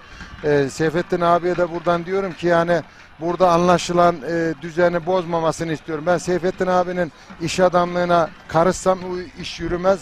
Bizim de yağlı güreşimize karışıldığı zaman abi yani bizim işimizde sekteye uğradı. Burada reklamlarda, videoda hep biz söz verdiğimiz insanları getirmek mecburiyetindeyiz abi. Sevi Enerji Yağlı Güreş Ligi'nin oluşumunu ben çok destekliyorum Şaban Yılmaz. Ben de 36 yıldır bu sahalardayım. Evet. Çünkü tarihinde Kırkpınar'ın değer ve saygınlığını daha çok arttıracağı noktasında gözlemleriniz ve tespitlerimiz söz konusu. İnşallah bunu adaptasyon sürecinde mutlaka taşları yan yana üst üste alt alta koyarak daha modernize edilmiş bir hem Kırkpınar hem Sivener Ricalı Güreş Ligi ile çıta yükselir, kazanım da yükselir ki pehlivanlar bundan da memnun. Şaban Yılmaz. Abicim pehlivanlar memnun olabilir. Bir pehlivan o zaman gelsin burada çat kemik sesi duyalım. Şaban Yılmaz 8-10 tane ameliyatı var. İnan yıllardır bu sahalarda emek verdik. Sakatlıkla hala ameliyat olacağım yerlerim var, dizlerim var, ayaklarım. Bir insan yılda bir 2 kez, 3 kez forma girer, 7 kez, 10 kez girmez abi. Hangi lig güreşinde? Ondan sonra Ali Gürbüz kardeşimiz de tekrardan çok geçmiş olsun. İnan ondan sonra durup dururken ayağın atar, kolun atar, omuzun atar. Bir insan abi motor değil yani. 7-10 sefer şey yapar. Bir veya 2 kez iyi forma girersin. O bizim zamanımızda Kırkpınar'a ayarlıyordu bunu da. Tabii ki o sizlerin görüşü hep böyle katılmamız da ortada buluşmamız lazım. Tabii Ali Gürbüz orada hiçbir bakın sakatlık durumuna bakın Ali Gürbüz kardeşimin. Çok %100 bir hamlesi olmamasına rağmen demek o kadar güçsüzleşmiş ya da yorulmuş ki. Evet. Yorgunluk. Evet. Yani Evet, bu sahalarda ter dökmeyenler inan bunu hissedemezler. Yani yorgun vücut sakatlanır. Doğru. Yani çok doğru. Büyük bir risk oyun yaparken büyük bir yani bir darbe atmayınca sakatlanmaz yani. Bunu da söyleyeyim yani.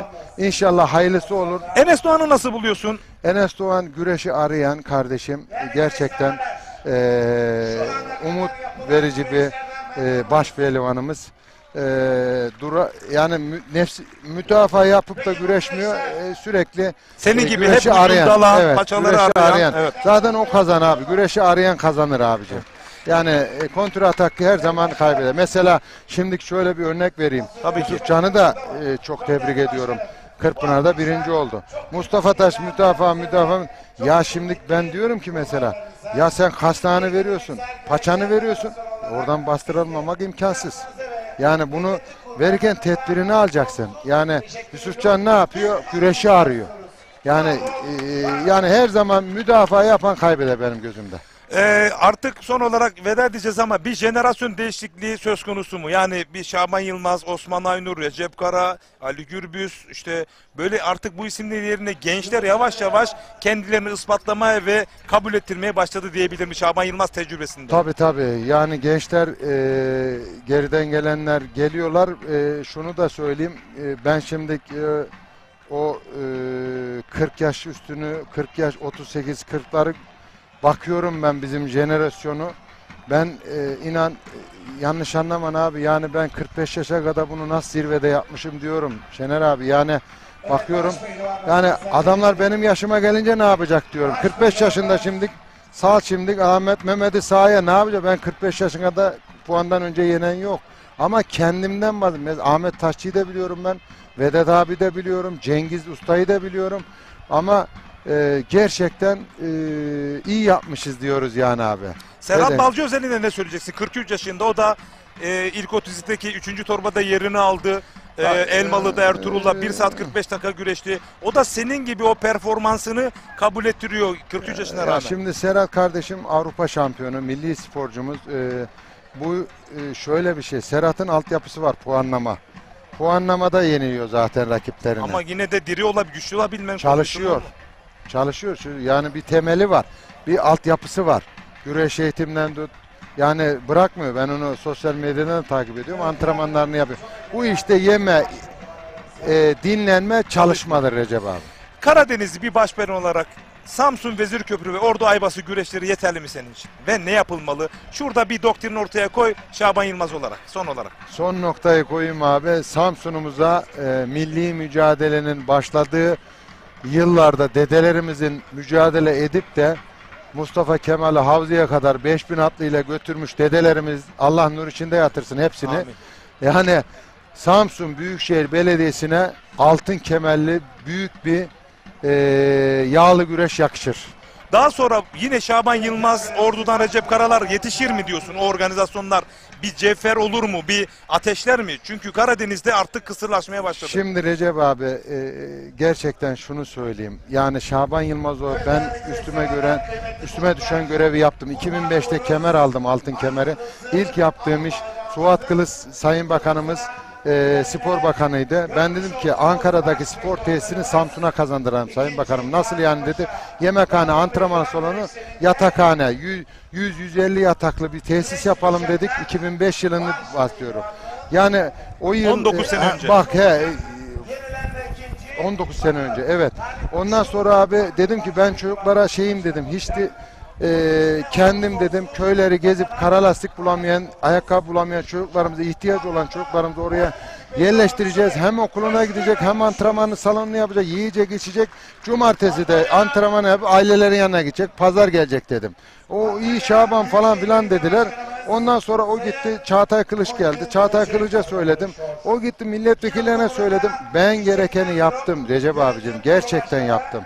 Yani dedim ki bu altyapıyı kuralım. Hiç güreşçi olmasa ahlaki yönden binlerce çocuk yetiştirecek. Ve sağlıklı. Tabii sağlıklı. Şimdi 11'den 12'den sonra Samsun'da eşimle gezemiyorum. Yanlış anlama. Her sokakta bir yani kötü alışkanlığı olan gençlerimiz, onların suçu değil. O zaman yerel yönetimlere de büyük iş düşüyor. Bakın Mansur Yavaş nasıl organizasyon yapıyor. Tabii. Bakın Mesut Özarslan nasıl karabucak yapıyor. Orada da sadece Kunduz'la, sadece Ordu Aybası'yla bunlar olmayacak belli. Tabii. Abi inşallah bundan sonra sizlerin aracıyla inşallah bir mercilere gider. Buradan büyüklerimize seslenmiş olalım. Evet. Samsun Büyükşehir Belediye Başkanımız güreşe de uzak birisi değil. İnşallah kendisi Çarşambalıdır. Çarşambalılar yağlı güreş çok sever. Allah nasip ederse Samsun Büyükşehir Belediye'mize seneye yağlı güreş Büyükşehir olarak inşallah burada yardımcı olur musun? Koordine olur musun? Ben sunacağım kendilerine. Orada bir köprü vazifesi alır mısın? İnşallah abicim, teşekkür ederim. Biz sana teşekkür ederiz. Her şeyi konuştuk belki de ama konuşacak daha çok şey var Atasporumuz adına ama sen bu çayırlarda desteden başa kadar güreştin. Baş pehlivanlıklar kazandın. Dökmüş olduğun her alın teri için sana şükranlarımızı sunuyoruz. Allah razı olsun abi. Gerçekten içten söylediğine inanıyoruz. Ben de Şaban Yılmaz olarak tekrar söylüyorum, 10-15'lik güreşi değil, bir tane Kırkpınar güreşi derim. Çok sağ ol, var ol. Evet değerli güreş severler, baş pehlivanların finalleriyle sizleri baş başa bırakıyoruz. Teşekkür ederim abi. Final müsabakasını Aslı, Nesli, Dadaşlar Diyarı, Erzurumlu, İzmir bölgesi hakemlerimizden Kahraman Şişman hocam yapacaktır. Bilgilerinize arz olunur. Evet değerli güreşseverler, öncelikle bu güzel organizasyonu yıllar sonra Gazi Paşa adına çok güzel bir isim. Bu anlamda biz de diyoruz ki ordu yok dediler, kurulur. Para yok dediler, bulunur. Düşman çok dediler, korkmayın, geldikleri gibi giderler.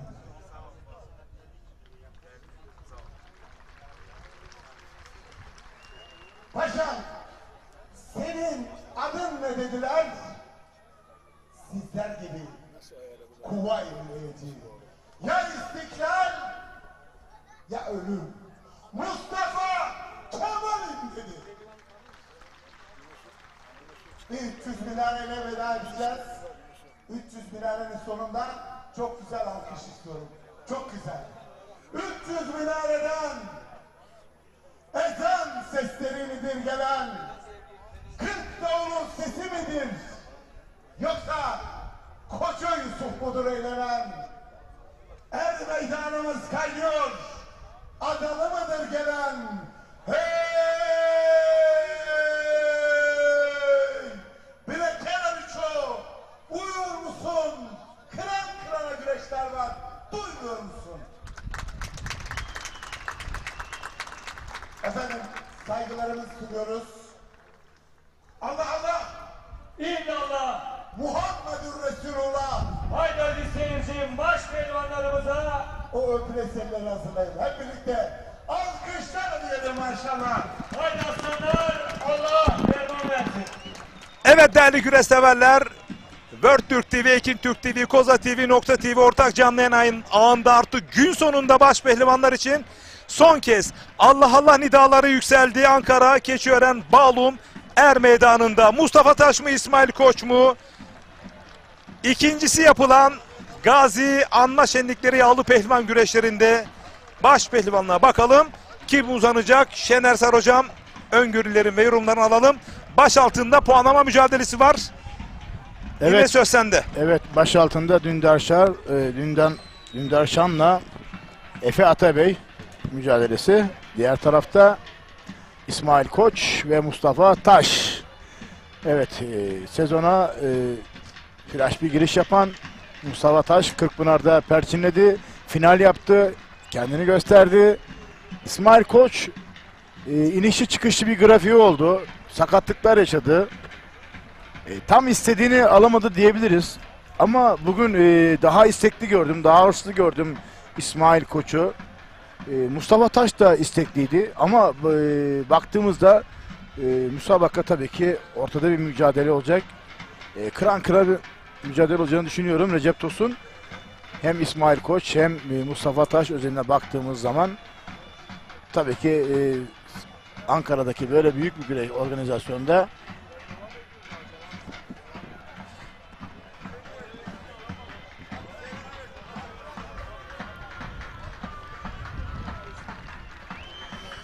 Evet, birazdan da röportaj için sözü Mehmet Çelik'e bırakacağız.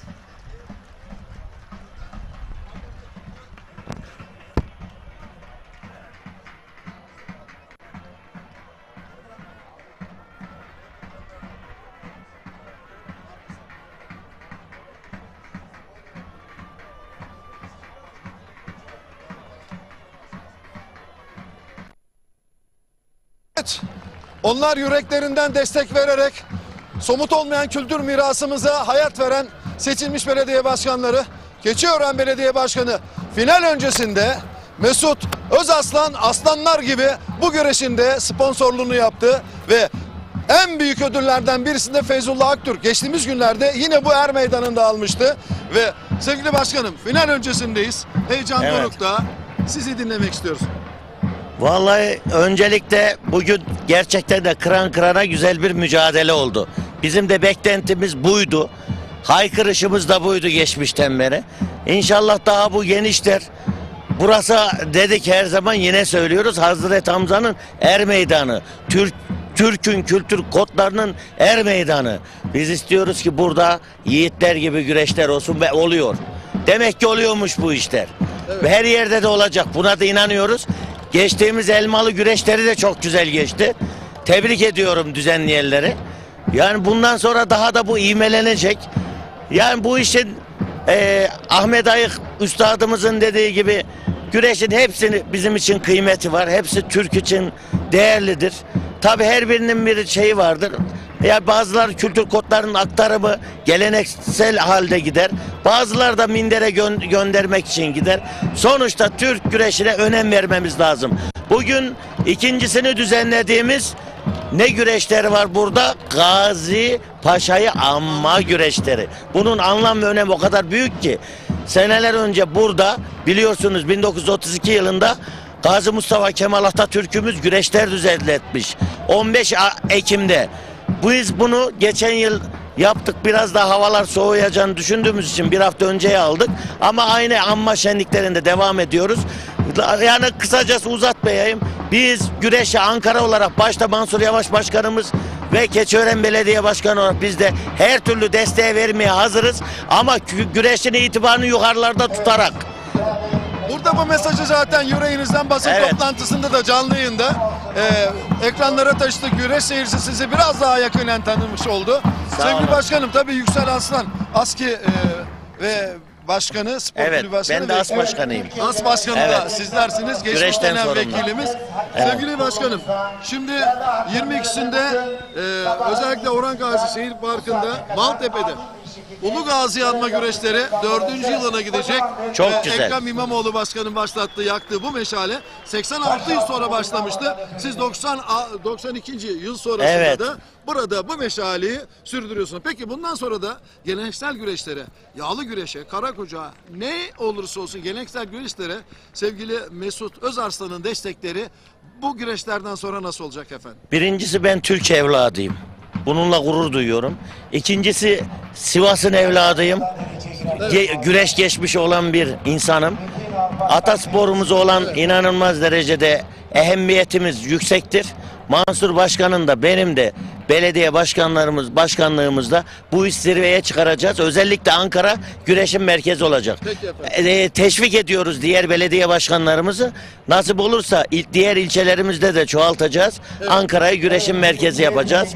Yeni yetişen nesillere bu işi sevdireceğiz. Evet başkanım, final başladı. Emekleriniz Ben için teşekkür yürekten ediyorum. teşekkür ediyorum. Sizlere teşekkür Çok ediyorum. sağ olun. Sağ olun. Çok sağ olun. Sağ olun efendim. Değerli güreşseverler, final başladı. Söz arkadaşlarımızda Usta Recep Kılıç'ta efendim. Evet, başaltı pehlivanlar lütfen kürsüye.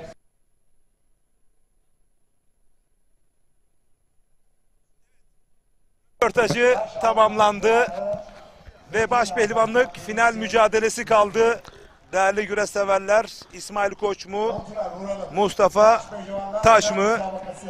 Bu arada Türkiye Halkı Güreşi'nin Çayırlar'daki en genç ve gelecek vadeden cazgırlarından Salih Bozan. Hoş geldin kardeşim. Hoş bulduk Recep Hocam. Öncelikle bizi bugün burada yalnız bırakmayan, Ataspor Yağlı Güreş'e destek veren çok değerli Ankaralı güreş severlere, hemşerilerimize, abilerimize teşekkür ediyoruz.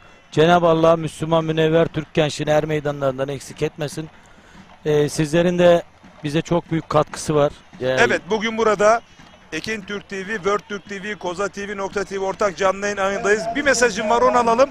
Final mücadelesini atacağız. Evet. Yine bugün çok kıymetli evlatlarımın annesi, değerli eşimin doğum günü. Sayın Selda Bozan'ın, değerli öğretmenimizin. O da emek sarf ediyor. Çok değerli eşimin bugün doğum gününü kutluyorum. Cenab-ı Allah birliğimizi, beraberliğimizi bozmasın diyorum. Size hayırlı yayınlar diliyorum. Final müsabakası var. Seyircinin kulağının zarını patlatmaya gerek yok. Akşama kadar dinlediler. Hepsinin ellerinden ayrı ayrı öpüyorum. Tekrar eşimin de doğum gününü kutluyorum. Sağ olun, var olun diyorum. Bizler de sana teşekkür ediyoruz. Evet, Şener Sar hocam. Geldik artık finale. Kıran kırana bir final mücadelesi. Mustafa Taş mı? İsmail Koç mu? Bakalım baş pehlivanla kim uzanacak? Evet, artık dananın kuyruğu kopacak. Bugün altın kemeri kim alacak? İsmail Koç mu, Mustafa Taş mı? Evet, altın kemer Sinop'a mı gidecek yoksa Antalya'ya mı gidecek? Hep beraber göreceğiz. Mustafa Taş altın kemeri almak istiyor ama İsmail Koç da almak istiyor. Yani bu çetin bir mücadele olacak. Bakalım bu çetin mücadelenin galibi. İkisi de fizikli, ikisi de güce dayalı güreş yapabilen baş pehlivanlarımız. Elense tırpanları İsmail Koç'un söz konusu. Çünkü onları çok iyi yapabiliyor İsmail Koç. Ama Mustafa Taş da kontra hücumlarda ve müdafaanın dönüşlerinde çok iyi rakibini blok edebilen ve belini kavrayabilen ve kasnaktan yandan dolanabilen bir güreşçi. Evet. İsmail Koç hamlesini nasıl yapacak? Tabii ki çok önemli. Tabii ki ilk başladığı zaman rakibini kafasına baskılarla, enenselerle uygulayarak rakibine üstünlük sağlamaya çalışacak ama Mustafa Taş da tabii ki bunlara karşılık atak cevap verecek. Burada artık bu güreşin tam olarak kırılma anı, birbirinin hatasını artık yakalayan, fırsatı kazanacak diyebiliriz. Puanlamaya gitme ihtimali ne kadar sence değerli hocam Şener Sar? Tabii şimdi artık final güreşine geldiğimiz zaman pehlivanlar genelde şöyle bir durum söz konusu. Daha temkinli, daha tedbirli güreş yapıyorlar. Çünkü risk almak istemiyorlar. Final güreşleri genelde böyle oluyor Recep Tosun. Şimdi bu güreşin de bir anlamı var burada. Gazi Paşa'yı anma güreşleri. Tabii ki çok kıymetli, evet. İç Anadolu'nun en büyük yağlı güreşi organizasyonu. Ekranı ikiye bölerek madalya seremonisi de var. Onları da ekranlara getirebiliriz. Çünkü günün kazananları gençlerimiz.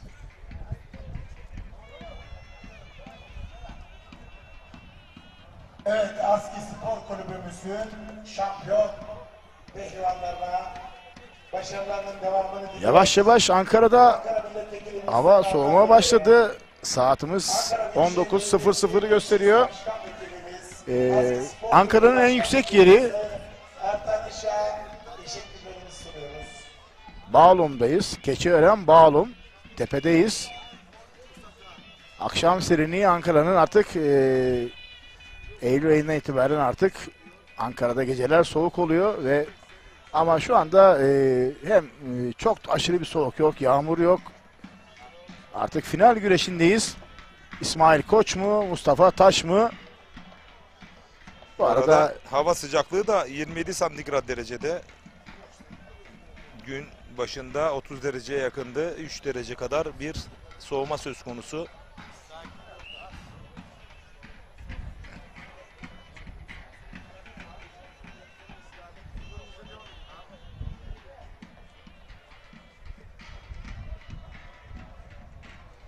korakor bir mücadele burada. Tabii ki iki baş pehlivanın istediği de tek şey bugün burada altın kemeri takıp evlerine gidebilmek. Recep Evet, Tosun. Evet.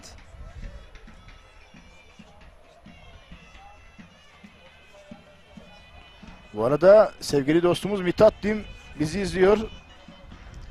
Ona da kucak dolusu selamlar. Mesut Din büyüğümüze. Biraz gerginleşti iki baş pehlivanda. Tansiyon yükseldi. Umarız. Tabii ki centilmenlik dışı hareketler olmasın. Sevgi, Biraz saygı çerçevesinde. Gerginlik söz konusu. Evet, umarız ustalar şimdi devreye girer. Bu konuda tansiyonu düşürürler. Dim Otelleri Yönetim Kurulu Başkanı Sayın Mithat Dim'e, Mesut Dim'e. Tabii ki onların özelinde de sezonun ilk ve büyük organizasyonu olan Fethiye Karaçuğla Yağlı Pehlivan Güreşlerin Tertip Komite Başkanı Fethiye Belediye Başkanı Sayın Alim Karaca'ya Atasporumuza yapmış olduğu katkılardan dolayı buradan şükranlarımızı sunmak isteriz. Evet, gerginlik sanırım, tansiyon düştü. Hocaların da araya girmesiyle önemliydi, evet. Evet.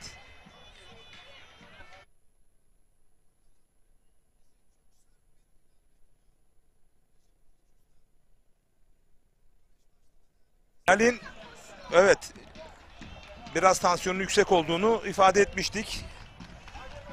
Tabii ki baş pehlivanlık önemli. Bahçelere gül lazım, güllere bülbül lazım. Görüyorsunuz. Türkiye Cumhuriyeti'nin kurucusu Gazi Mustafa Kemal Atatürk ismine Gazi Paşa'yı anma etkinlikleri çerçevesinde tertip edilen organizasyonun baş pehlivanlığı. Her şeyin çok üzerinde, bunu çok iyi biliyor iki yiğidimiz de. Bakalım kim baş pehlivanlığa uzanacak?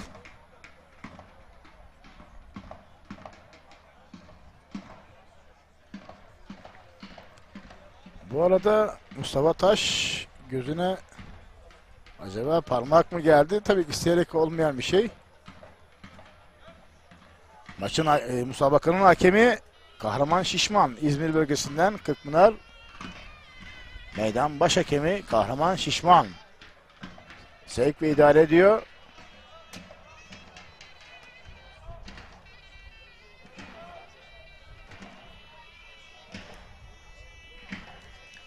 Bu tür gerginlikler mücadele ortasında olağan, daha sonra tansiyon düşüyor tabii ki. Yiğitlerimiz kazanabilme noktasında hırslılar.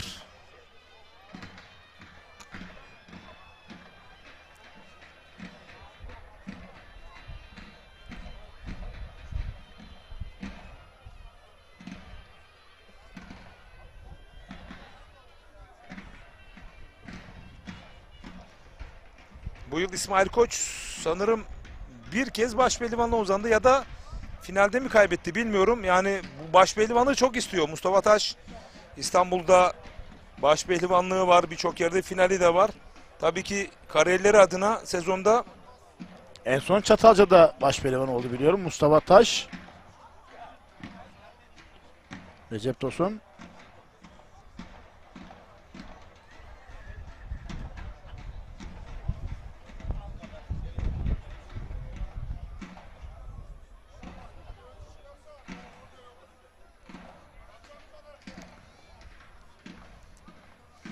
Aralarındaki gerginliği tam noktalayamadılar sanırım. Evet, Kahraman Şişman düdük çaldı tekrar. İkaz ediyor iki baş pehlivanı da tartışmamaları konusunda. Güreşe odaklı, güreşe konsantre olmaları noktasında çaba sarf ediyor. Çayır hakemi Kahraman Şişman çok tecrübeli bir çayır hakemi, A klasmanı ve 1 numara.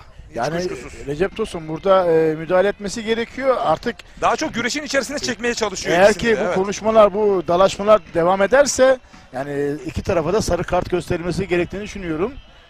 Çünkü eğer en azından sarı kart yerlerse bir daha aynı şeylere, girişimlere bulunamazlar. Daha tedbirli olurlar Recep Tosun.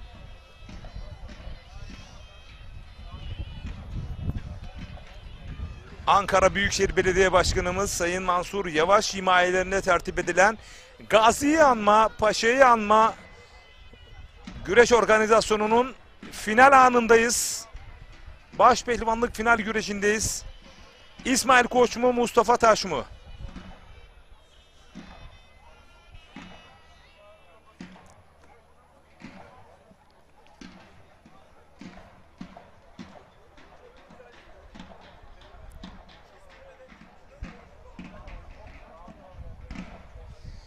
Koza TV, Ekin Türk TV, World Türk TV ve Nokta TV ortak canlı yayın ağındayız.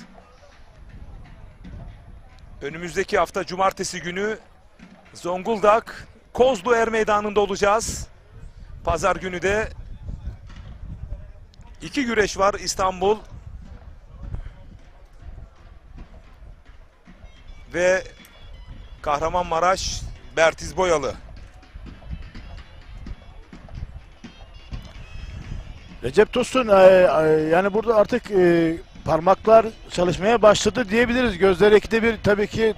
Yok, kasıt yok ama yani kasıt sert güreşlerde mutlaka böyle çarpışmalar, tokuşmalar, parmaklar. Evet tabii ki de artık burada yani bir daha tekrar sporcuların münazara etmesi bir sarı kart gelir herhalde, öyle tahmin ediyorum. Çünkü artık yani oradan kulede uyarılar yapıyor. Meydan hakemimiz Kahraman Şişman'a. Yarın saat 11'de ulusal hazinemiz Taha Akgül Türkiye Güreş Federasyonu Başkanlık adaylık başvurusunu yapacak basın açıklamasında. Kasnaklarda İsmail Koç yine tokuştular sanırım.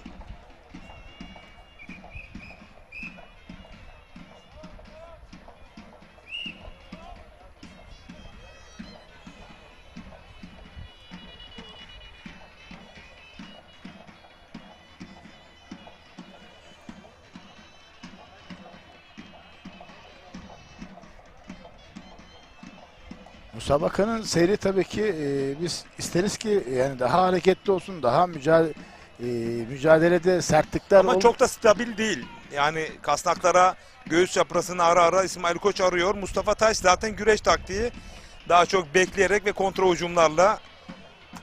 Evet. Bakın sağlı sollu. Kontra atak güreşini Türkiye'de en iyi yapan baş pehlivan Mustafa Taş diyebiliriz.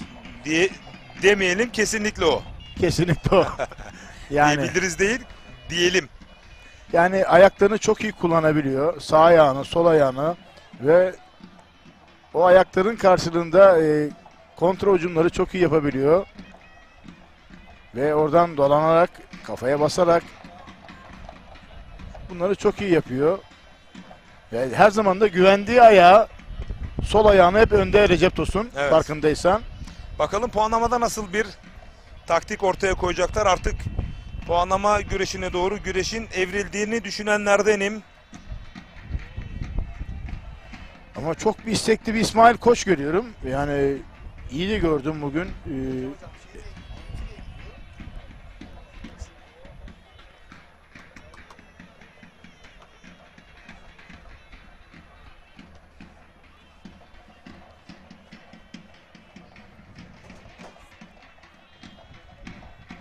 Bu arada farkındaysan eller hep yüzlerde Recep Tosun. Enselerde de baskı uyguluyorlar birbirlerine.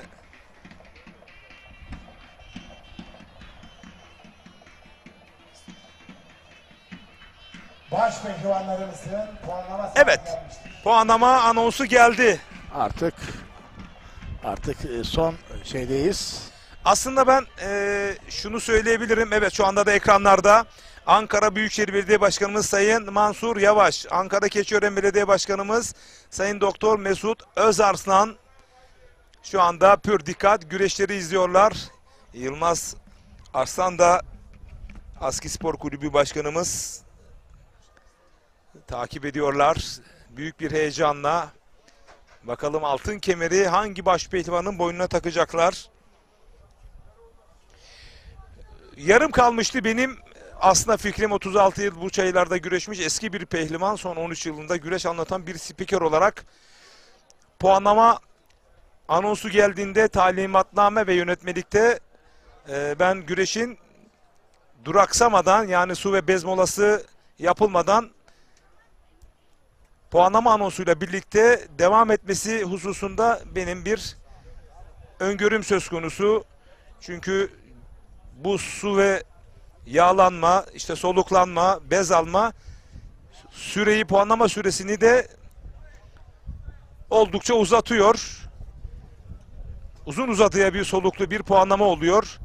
Ama güreş kaldığı yerden devam ettiğinde o puanlama süresi minimum seviyeye iniyor öngörüsünde bulunabilirim. Tabii ki değerli büyüklerimizin takdir ve tasarrufları, ama ben puanlama anonsu geldiğinde su ve bez molası verilmeden direkt puanlama evresine geçilmesi hususunda bu benim şahsi öngörüm ve talebim.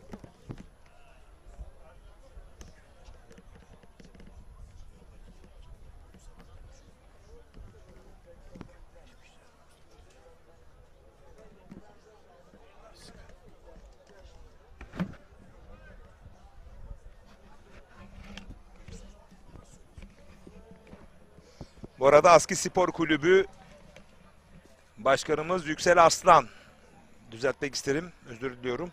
Evet, puanlama mücadelesi başlayacak. Mustafa Taş mı, İsmail Koç mu? O ilk dakikalardaki gerginlik, artık tansiyon düştü, mücadele odaklandı iki baş pehlivanda.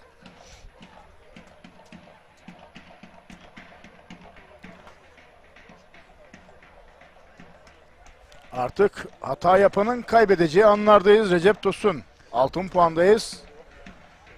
Bastıranın, blok edenin kazanacağı anlar. Artık iki tarafta yapacağı hamleler çok çok önemli. Arayan, çalışan, kasnağa paçaya hamle yapan mı? Yoksa kontra hareketle arkasına dolanan baş pehlivan mı galip gelecek? Ama şu anda üstüne giden bir İsmail Koç var. Erenselerle rakibini sıkıştıran ama beklemede kalan bir Mustafa Taş var. O da ama her zamanki yapmış olduğu tabii ki çok iyi kontra hücumları çok iyi yapan bir Mustafa Taş var. Bakalım bu şekilde mi olacak, yoksa Mustafa Taş hamlesini yaparak Kasnağı Paşa'ya uzanarak mı üstüne mi gidecek? Hep beraber göreceğiz. Göğüs çabrası, budama, paçalardan dalışlar İsmail Koç'tan, yoksa kontra hücum bekleyerek bir anda hücum yapan Mustafa Taş mı sonuca gidecek?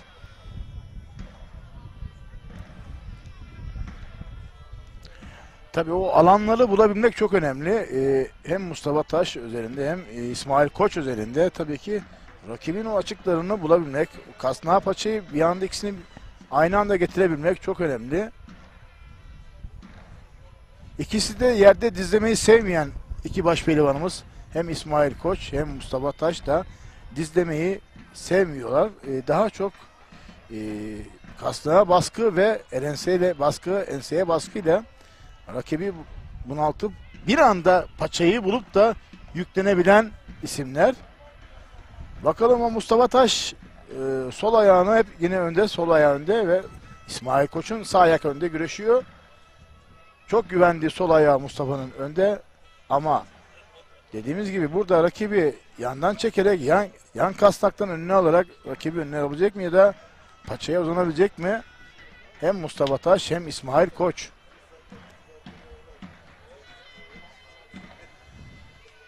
Mustafa Taş Antalya Büyükşehir Belediyesi'nin baş pehlivanı.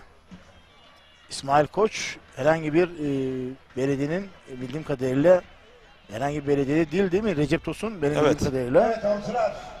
En son Edirne Trakya Birlik Belediye Edirne Trakya Birlik'teydi. Oradan ayrıldı.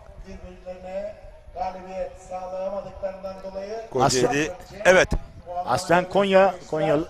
Bu alan pehlivanımızın galip ilan edileceği bölümde. Bu anlamda pehlivanlara şöyle kocaman bir alkış istiyoruz. Zekeriya Uzun değerli büyüğüm iyi yayınlar diliyor. Kocaeli Kandra'dan Yılmaz abimiz de iyi yayınlar demiş. Balıkesir'den Akın Akun ve Ümit Ayıldız iyi yayınlar diliyor. Teşekkür ediyoruz değerli büyüklerimize.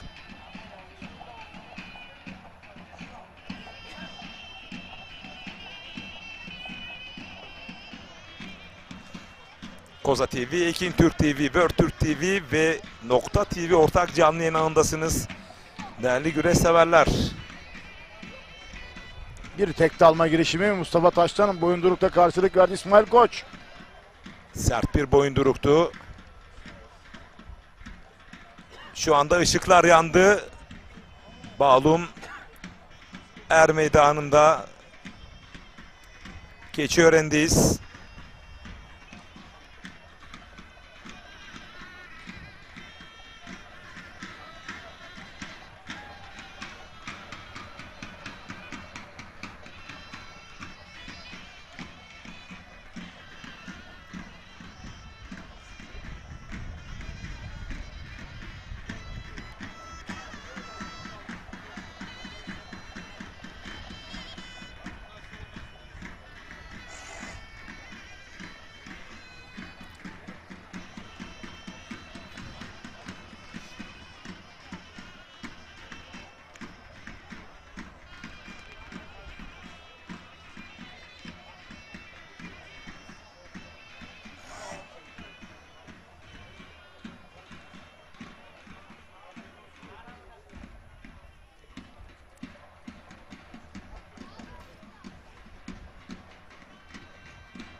Tekrar kasnağa hücum etti İsmail Koç. Paçaya doğru bir hamlesiydi.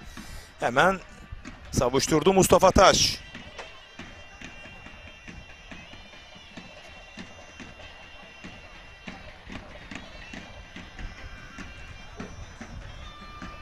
Tekrar ediyorum yarın saat 11'de ulusal hazinemiz Avrupa, Dünya ve Olimpiyat şampiyonumuz Taha Akgül saat tam 11.00'da Türkiye Güreş Federasyonu Başkanlığı basın açıklamasında duyurusunu yapacak. Projelerini anlatıp aktaracak. Diğer tüm başkan adaylarına da biz başarılar diliyoruz. Her şey atasporumuz güreş için diyoruz değerli güreş severler. Baş pehlivanlık güreşlerinde Mustafa Taş pehlivana Kulek Emeğimiz tarafından bir ihtar verilmiştir. Evet, Mustafa Taş'a bir ihtar geldi değerli güreş severler. Mustafa Taş'ı alışkın olduğumuz güreş stili, hele hele Kırkpınar'da Orhan Okulu ile yapmış olduğu mücadele hala hafızalarda. 2 ihtar, 1 sarı kartla güreşi lehine çevirmişti. Mustafa Taş defansif yönü çok güçlü. Özellikle hücum yapabilecek alanlara rakiplerini çektiğinde kontra hücumlarla adeta ezber bozuyor geri dönüşleriyle. Benim kullandığım tabir ise bir kara delik gibi yörüngesine çektiği bir rakibi olduğunda onu aniden yağlı güreş tabiriyle kapabiliyor, yutabiliyor, sonuca gidebiliyor. Bakalım bunu İsmail Koç'a yapabilecek mi?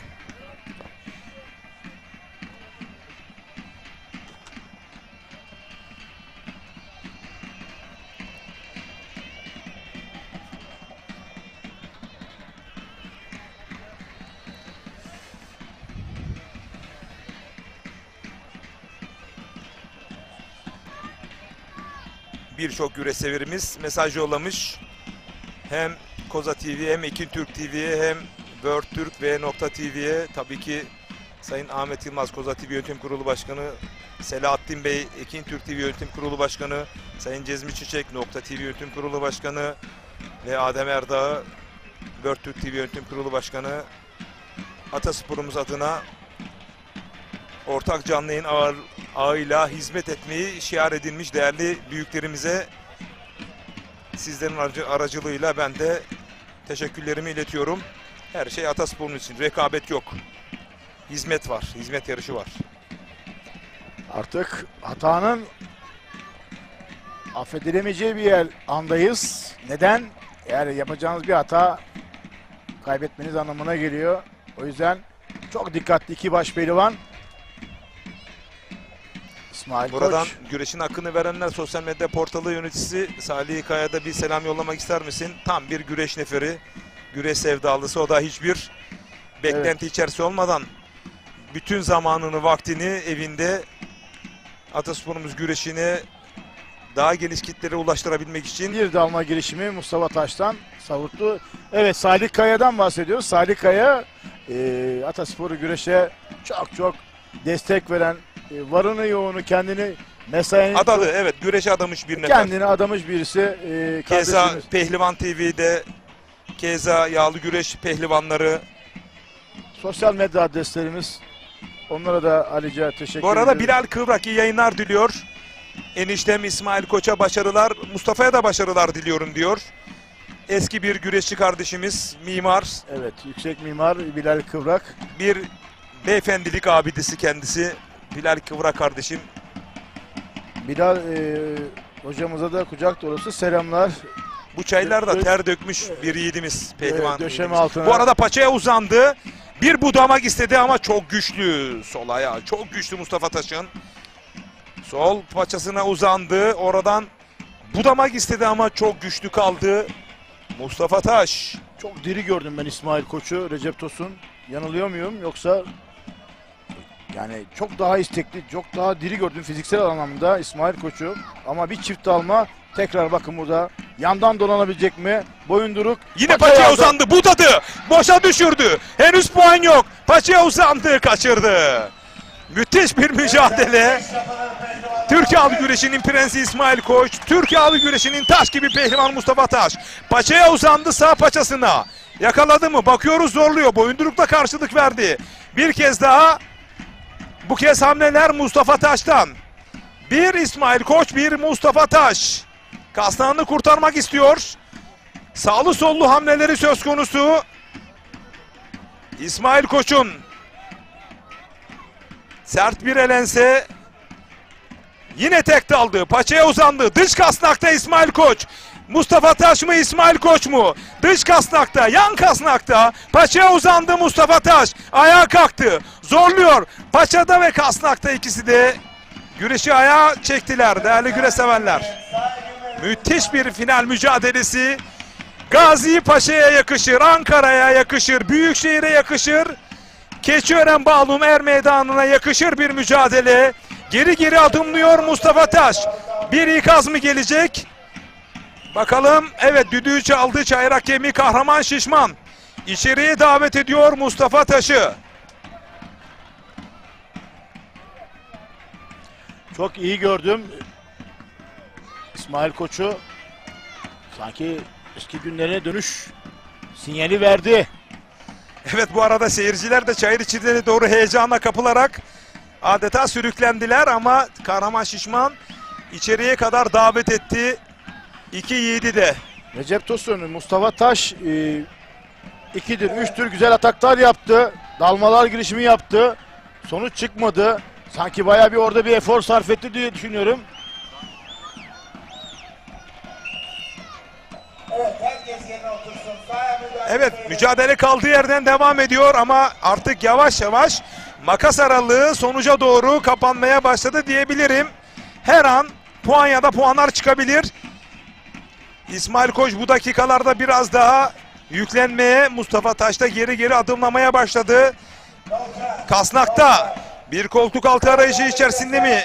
İkinci Gazi Paşa'ya dayalı pehlivan güreşlerimiz gerçekten Göğüs çaprazından, koltuk altından güreş oldu.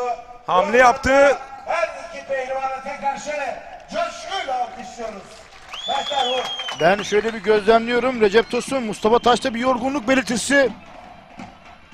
Yok, bu biraz daha taktik gereği. Sadullah Tüllüce iyi yayınlar diliyor. Kıran kırana güreş var. Büyük bir heyecan söz konusu demiş. Tam bir güreş aşığı, güreş sevdalısı. Alanya'ya kucak dolu sevgiler. Sadullah Tüllüce'ye bir kez daha kasnaklardan adeta kürüyor şu anda. Bakalım bu kez kuleye bakacak mı? Son kez ikaz ediyorum dedi. Evet. 2 oldu. Telsizden hemen kule hakemleri ulaştı. Kahraman Şişman, eğer bir kez daha geri gittiğin takdirde ikinci ihtarı alacaksın diyor. Kahraman Şişman ikazda bulundu.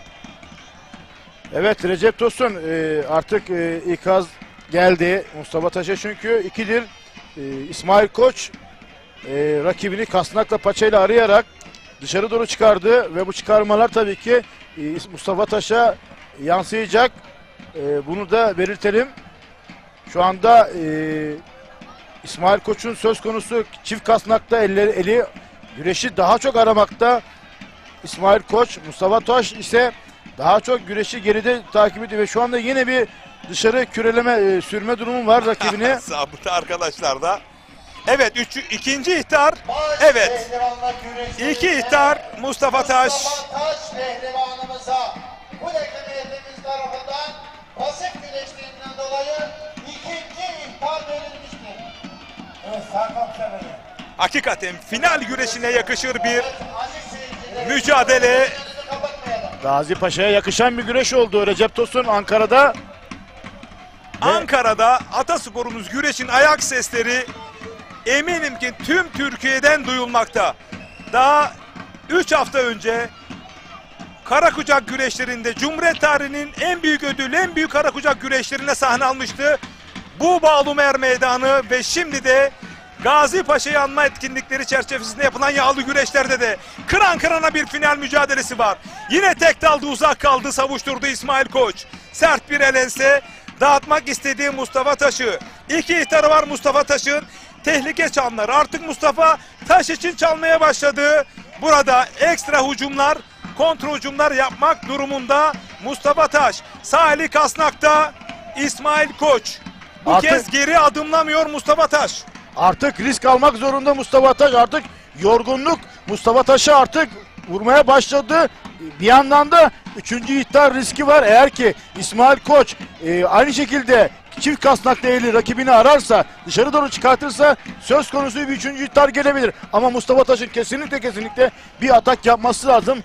Az önce yapmış olduğu denemeleri, tek dalma denemelerini son olarak son gücünü bir şekilde kullanmak zorunda Mustafa Taş. Bir kez daha kasnağını verdi ama bu kez kurtarmak istedi. Bakın bir kez daha göğüs çaprazından budamak istedi, uzak kaldı. Pehlivanlarımız bu kıran kırana mücadeleleri gün boyu sürdürdüler ve finalde de müthiş bir mücadele var. Keçiören Bağlumer Meydanı'nda İsmail Koç 3. ihtarı kasnaklardan kürerek sürüyor Mustafa Taş. Kasnaklarını kurtardı. Kemik sesleri geliyor Recep Tosun. Kemik sesleri geliyor. İnan ki yani mücadeleye bakın. Şu ambiyansa bakın. Şu seyircilere bakın. Hepsi indi şu anda. Bakın şu anda güreşin kan ter içinde kaldığı iki baş pehlivanımız hem Mustafa Taş hem İsmail Koç bugünün altın kemerini almak için, bugünün baş pehlivan olmak için, Gazi Paşa adına düzenlenen bu organizasyonun baş pehlivan olmak için kıran kırana bir mücadele var. Paçaya uzandı Mustafa Taş. Karşılıklı paçadalar. Mustafa Taş mı yoksa İsmail Koç mu? Dış kasnağa paçadan yükleniyor Mustafa Taş. Bir koltuk altı. Karşı bir hücum İsmail Koç'tan. Beline girdi. Bastırdı. Gazi Paşa adına tertip edilen bu büyük organizasyonu kazanan süper Türkiye Halı Güreşi'nin beyefendi baş pehlivanı Prensi İsmail Koç oldu. Mustafa Taş'ı da tebrik ediyoruz. Evet, iki baş pehlivanı tebrik ediyorum Recep Tosun. Bakın Müthiş bir mücadele. koltuk altı buradan. Karşı hücum yaptı. İsmail Koç gücüyle bu kez kontrol hücum yapan isim oldu İsmail Koç. Evet, bu sefer kontrol hücum yapan İsmail Koç oldu. Ne dedim demin? Artık Mustafa Taş riske girecek dedim.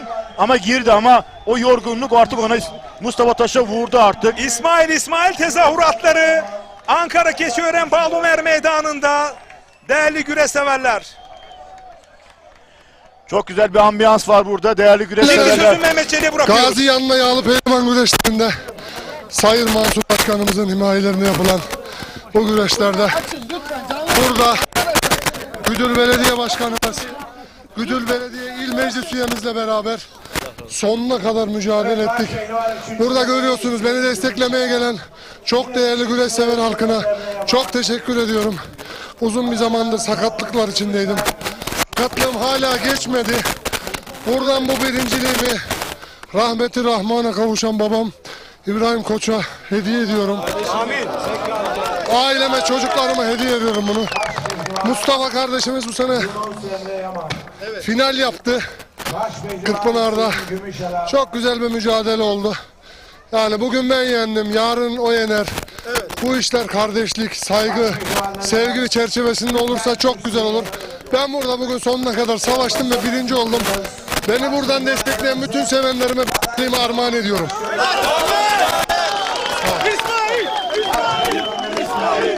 Evet değerli güreş severler, müthiş bir sevgi seli var.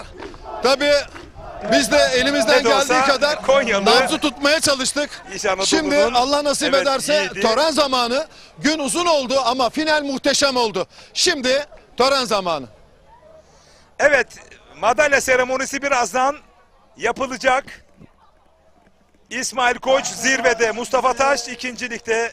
Bir kez daha son anların ekranlara getireceğiz. Bakın artık risk aldılar. Paça paçaya gelmişlerdi. Dış kasnağa yönelmişti Mustafa Taş. Sol koltuk altından geçmek isterken İsmail Koç çok güçlü kastaktan kontra hücum yapmış. Ve baş pehlivanlığa uzandı. Koltuk altı geçerken yakalandı Mustafa Taş. Artık risk almak zorundaydı. Ama Mustafa'yı da tebrik edelim hakikaten. Evet, burada kesinlikle risk aldı.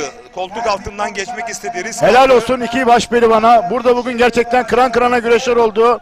Özellikle önceki turlarda Yunus Emre Yaman, Özkan Yılmaz mücadelesinde de kıran kırana mücadeleler oldu. Recep Tosun Paşa'ya yakışır bir güreş oldu. Gazi Paşa adına düzenlenen, Mustafa Kemal Paşa adına düzenlenen bir organizasyonda müthiş bir güreş oldu. Evet, madalya seremonisini ekranlara getirebiliriz. Kapanışı yapacağız değerli güreş severler. Altın kemerle değerli ağamız Sayın Halil İbrahim Çiçek'in pehlivanı. Yine ben Beren Enerji Yönetim Kurulu Başkanı 2. Gazi Paşa Yağlı Pehlivan Güreşleri güreş ağamız Sayın Durmuş Şansever'e şükranlarını sunan baş pehlivanımız Mustafa Taş 2. Sinop Duran Sarıyer. Evet, 2. Gazi Paşa Yağlı Pehlivan Güreşleri baş pehlivanı.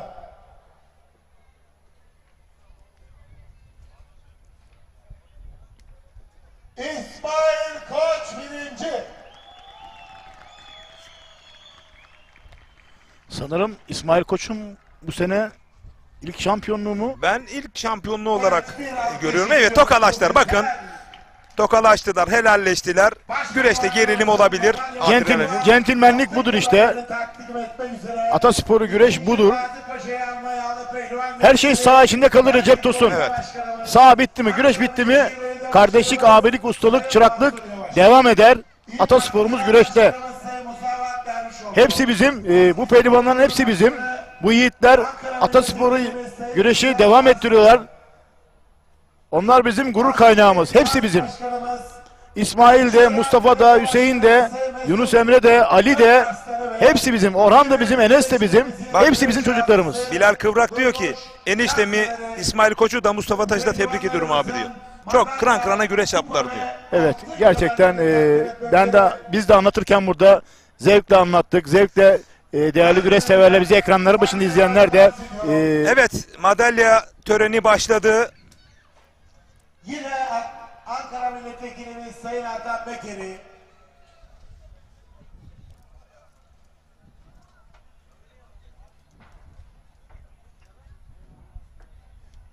evet, yine Adana Milletvekilimiz Sayın Ayyüce Türkeş'i sahneye davetimi arz ediyorum.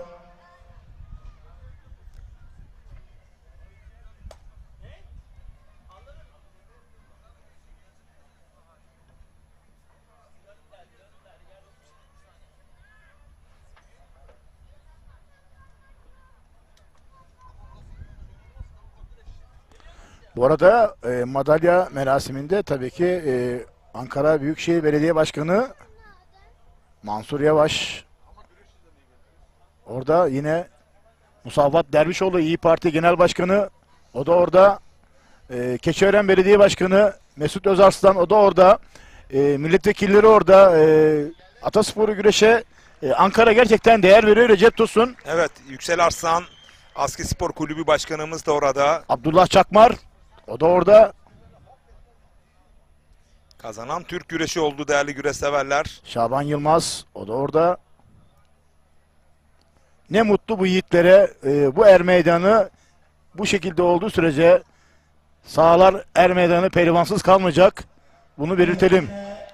Atasporu güreşimize her zaman sahip çıkalım. Evet. Destek olalım. Kupasını da Büyükşehir Belediye Başkanımız Sayın Mansur Yavaş, birinci başpehlivanımız İsmail Koç'un kupalarını takdim ettiler. Ve başpehlivan İsmail Koç'un altın kemerini Ankara Büyükşehir Belediye Başkanımız Sayın Mansur Yavaş, yine İyi Parti Genel Başkanımız Musavvat Dervişoğlu birlikte yine Askispor Kulüp Geçenki Karakucak güreşlerinde de Musavvat Dervişoğlu vardı. Demek ki Recep Tosun, siyasi büyüklerimiz de bürokratlarımız da Atasporu güreşe gereken önemi, değeri veriyorlar. Bu böyle olduğu sürece bu güreşler devam edecek. Atasporumuz güreş yaşayacak. İnşallah önümüzdeki zaman dilimlerinde hem minder güreşinde, hem Karakucak güreşinde, hem yağlı güreşte güzel günler bizi bekliyor diyebiliriz. Evet. Evet değerli güreş severler, artık günün sonuna geldik. Koza TV, Ekin Türk TV, World Türk TV ve Nokta TV ortak canlı yayının sonuna geldik. Önümüzdeki hafta Cumartesi günü Zonguldak Kozlu Er Meydanı'nda buluşmak ümidiyle. Hoşça kalın, dostça kalın, mutlu akşamlar Türkiye.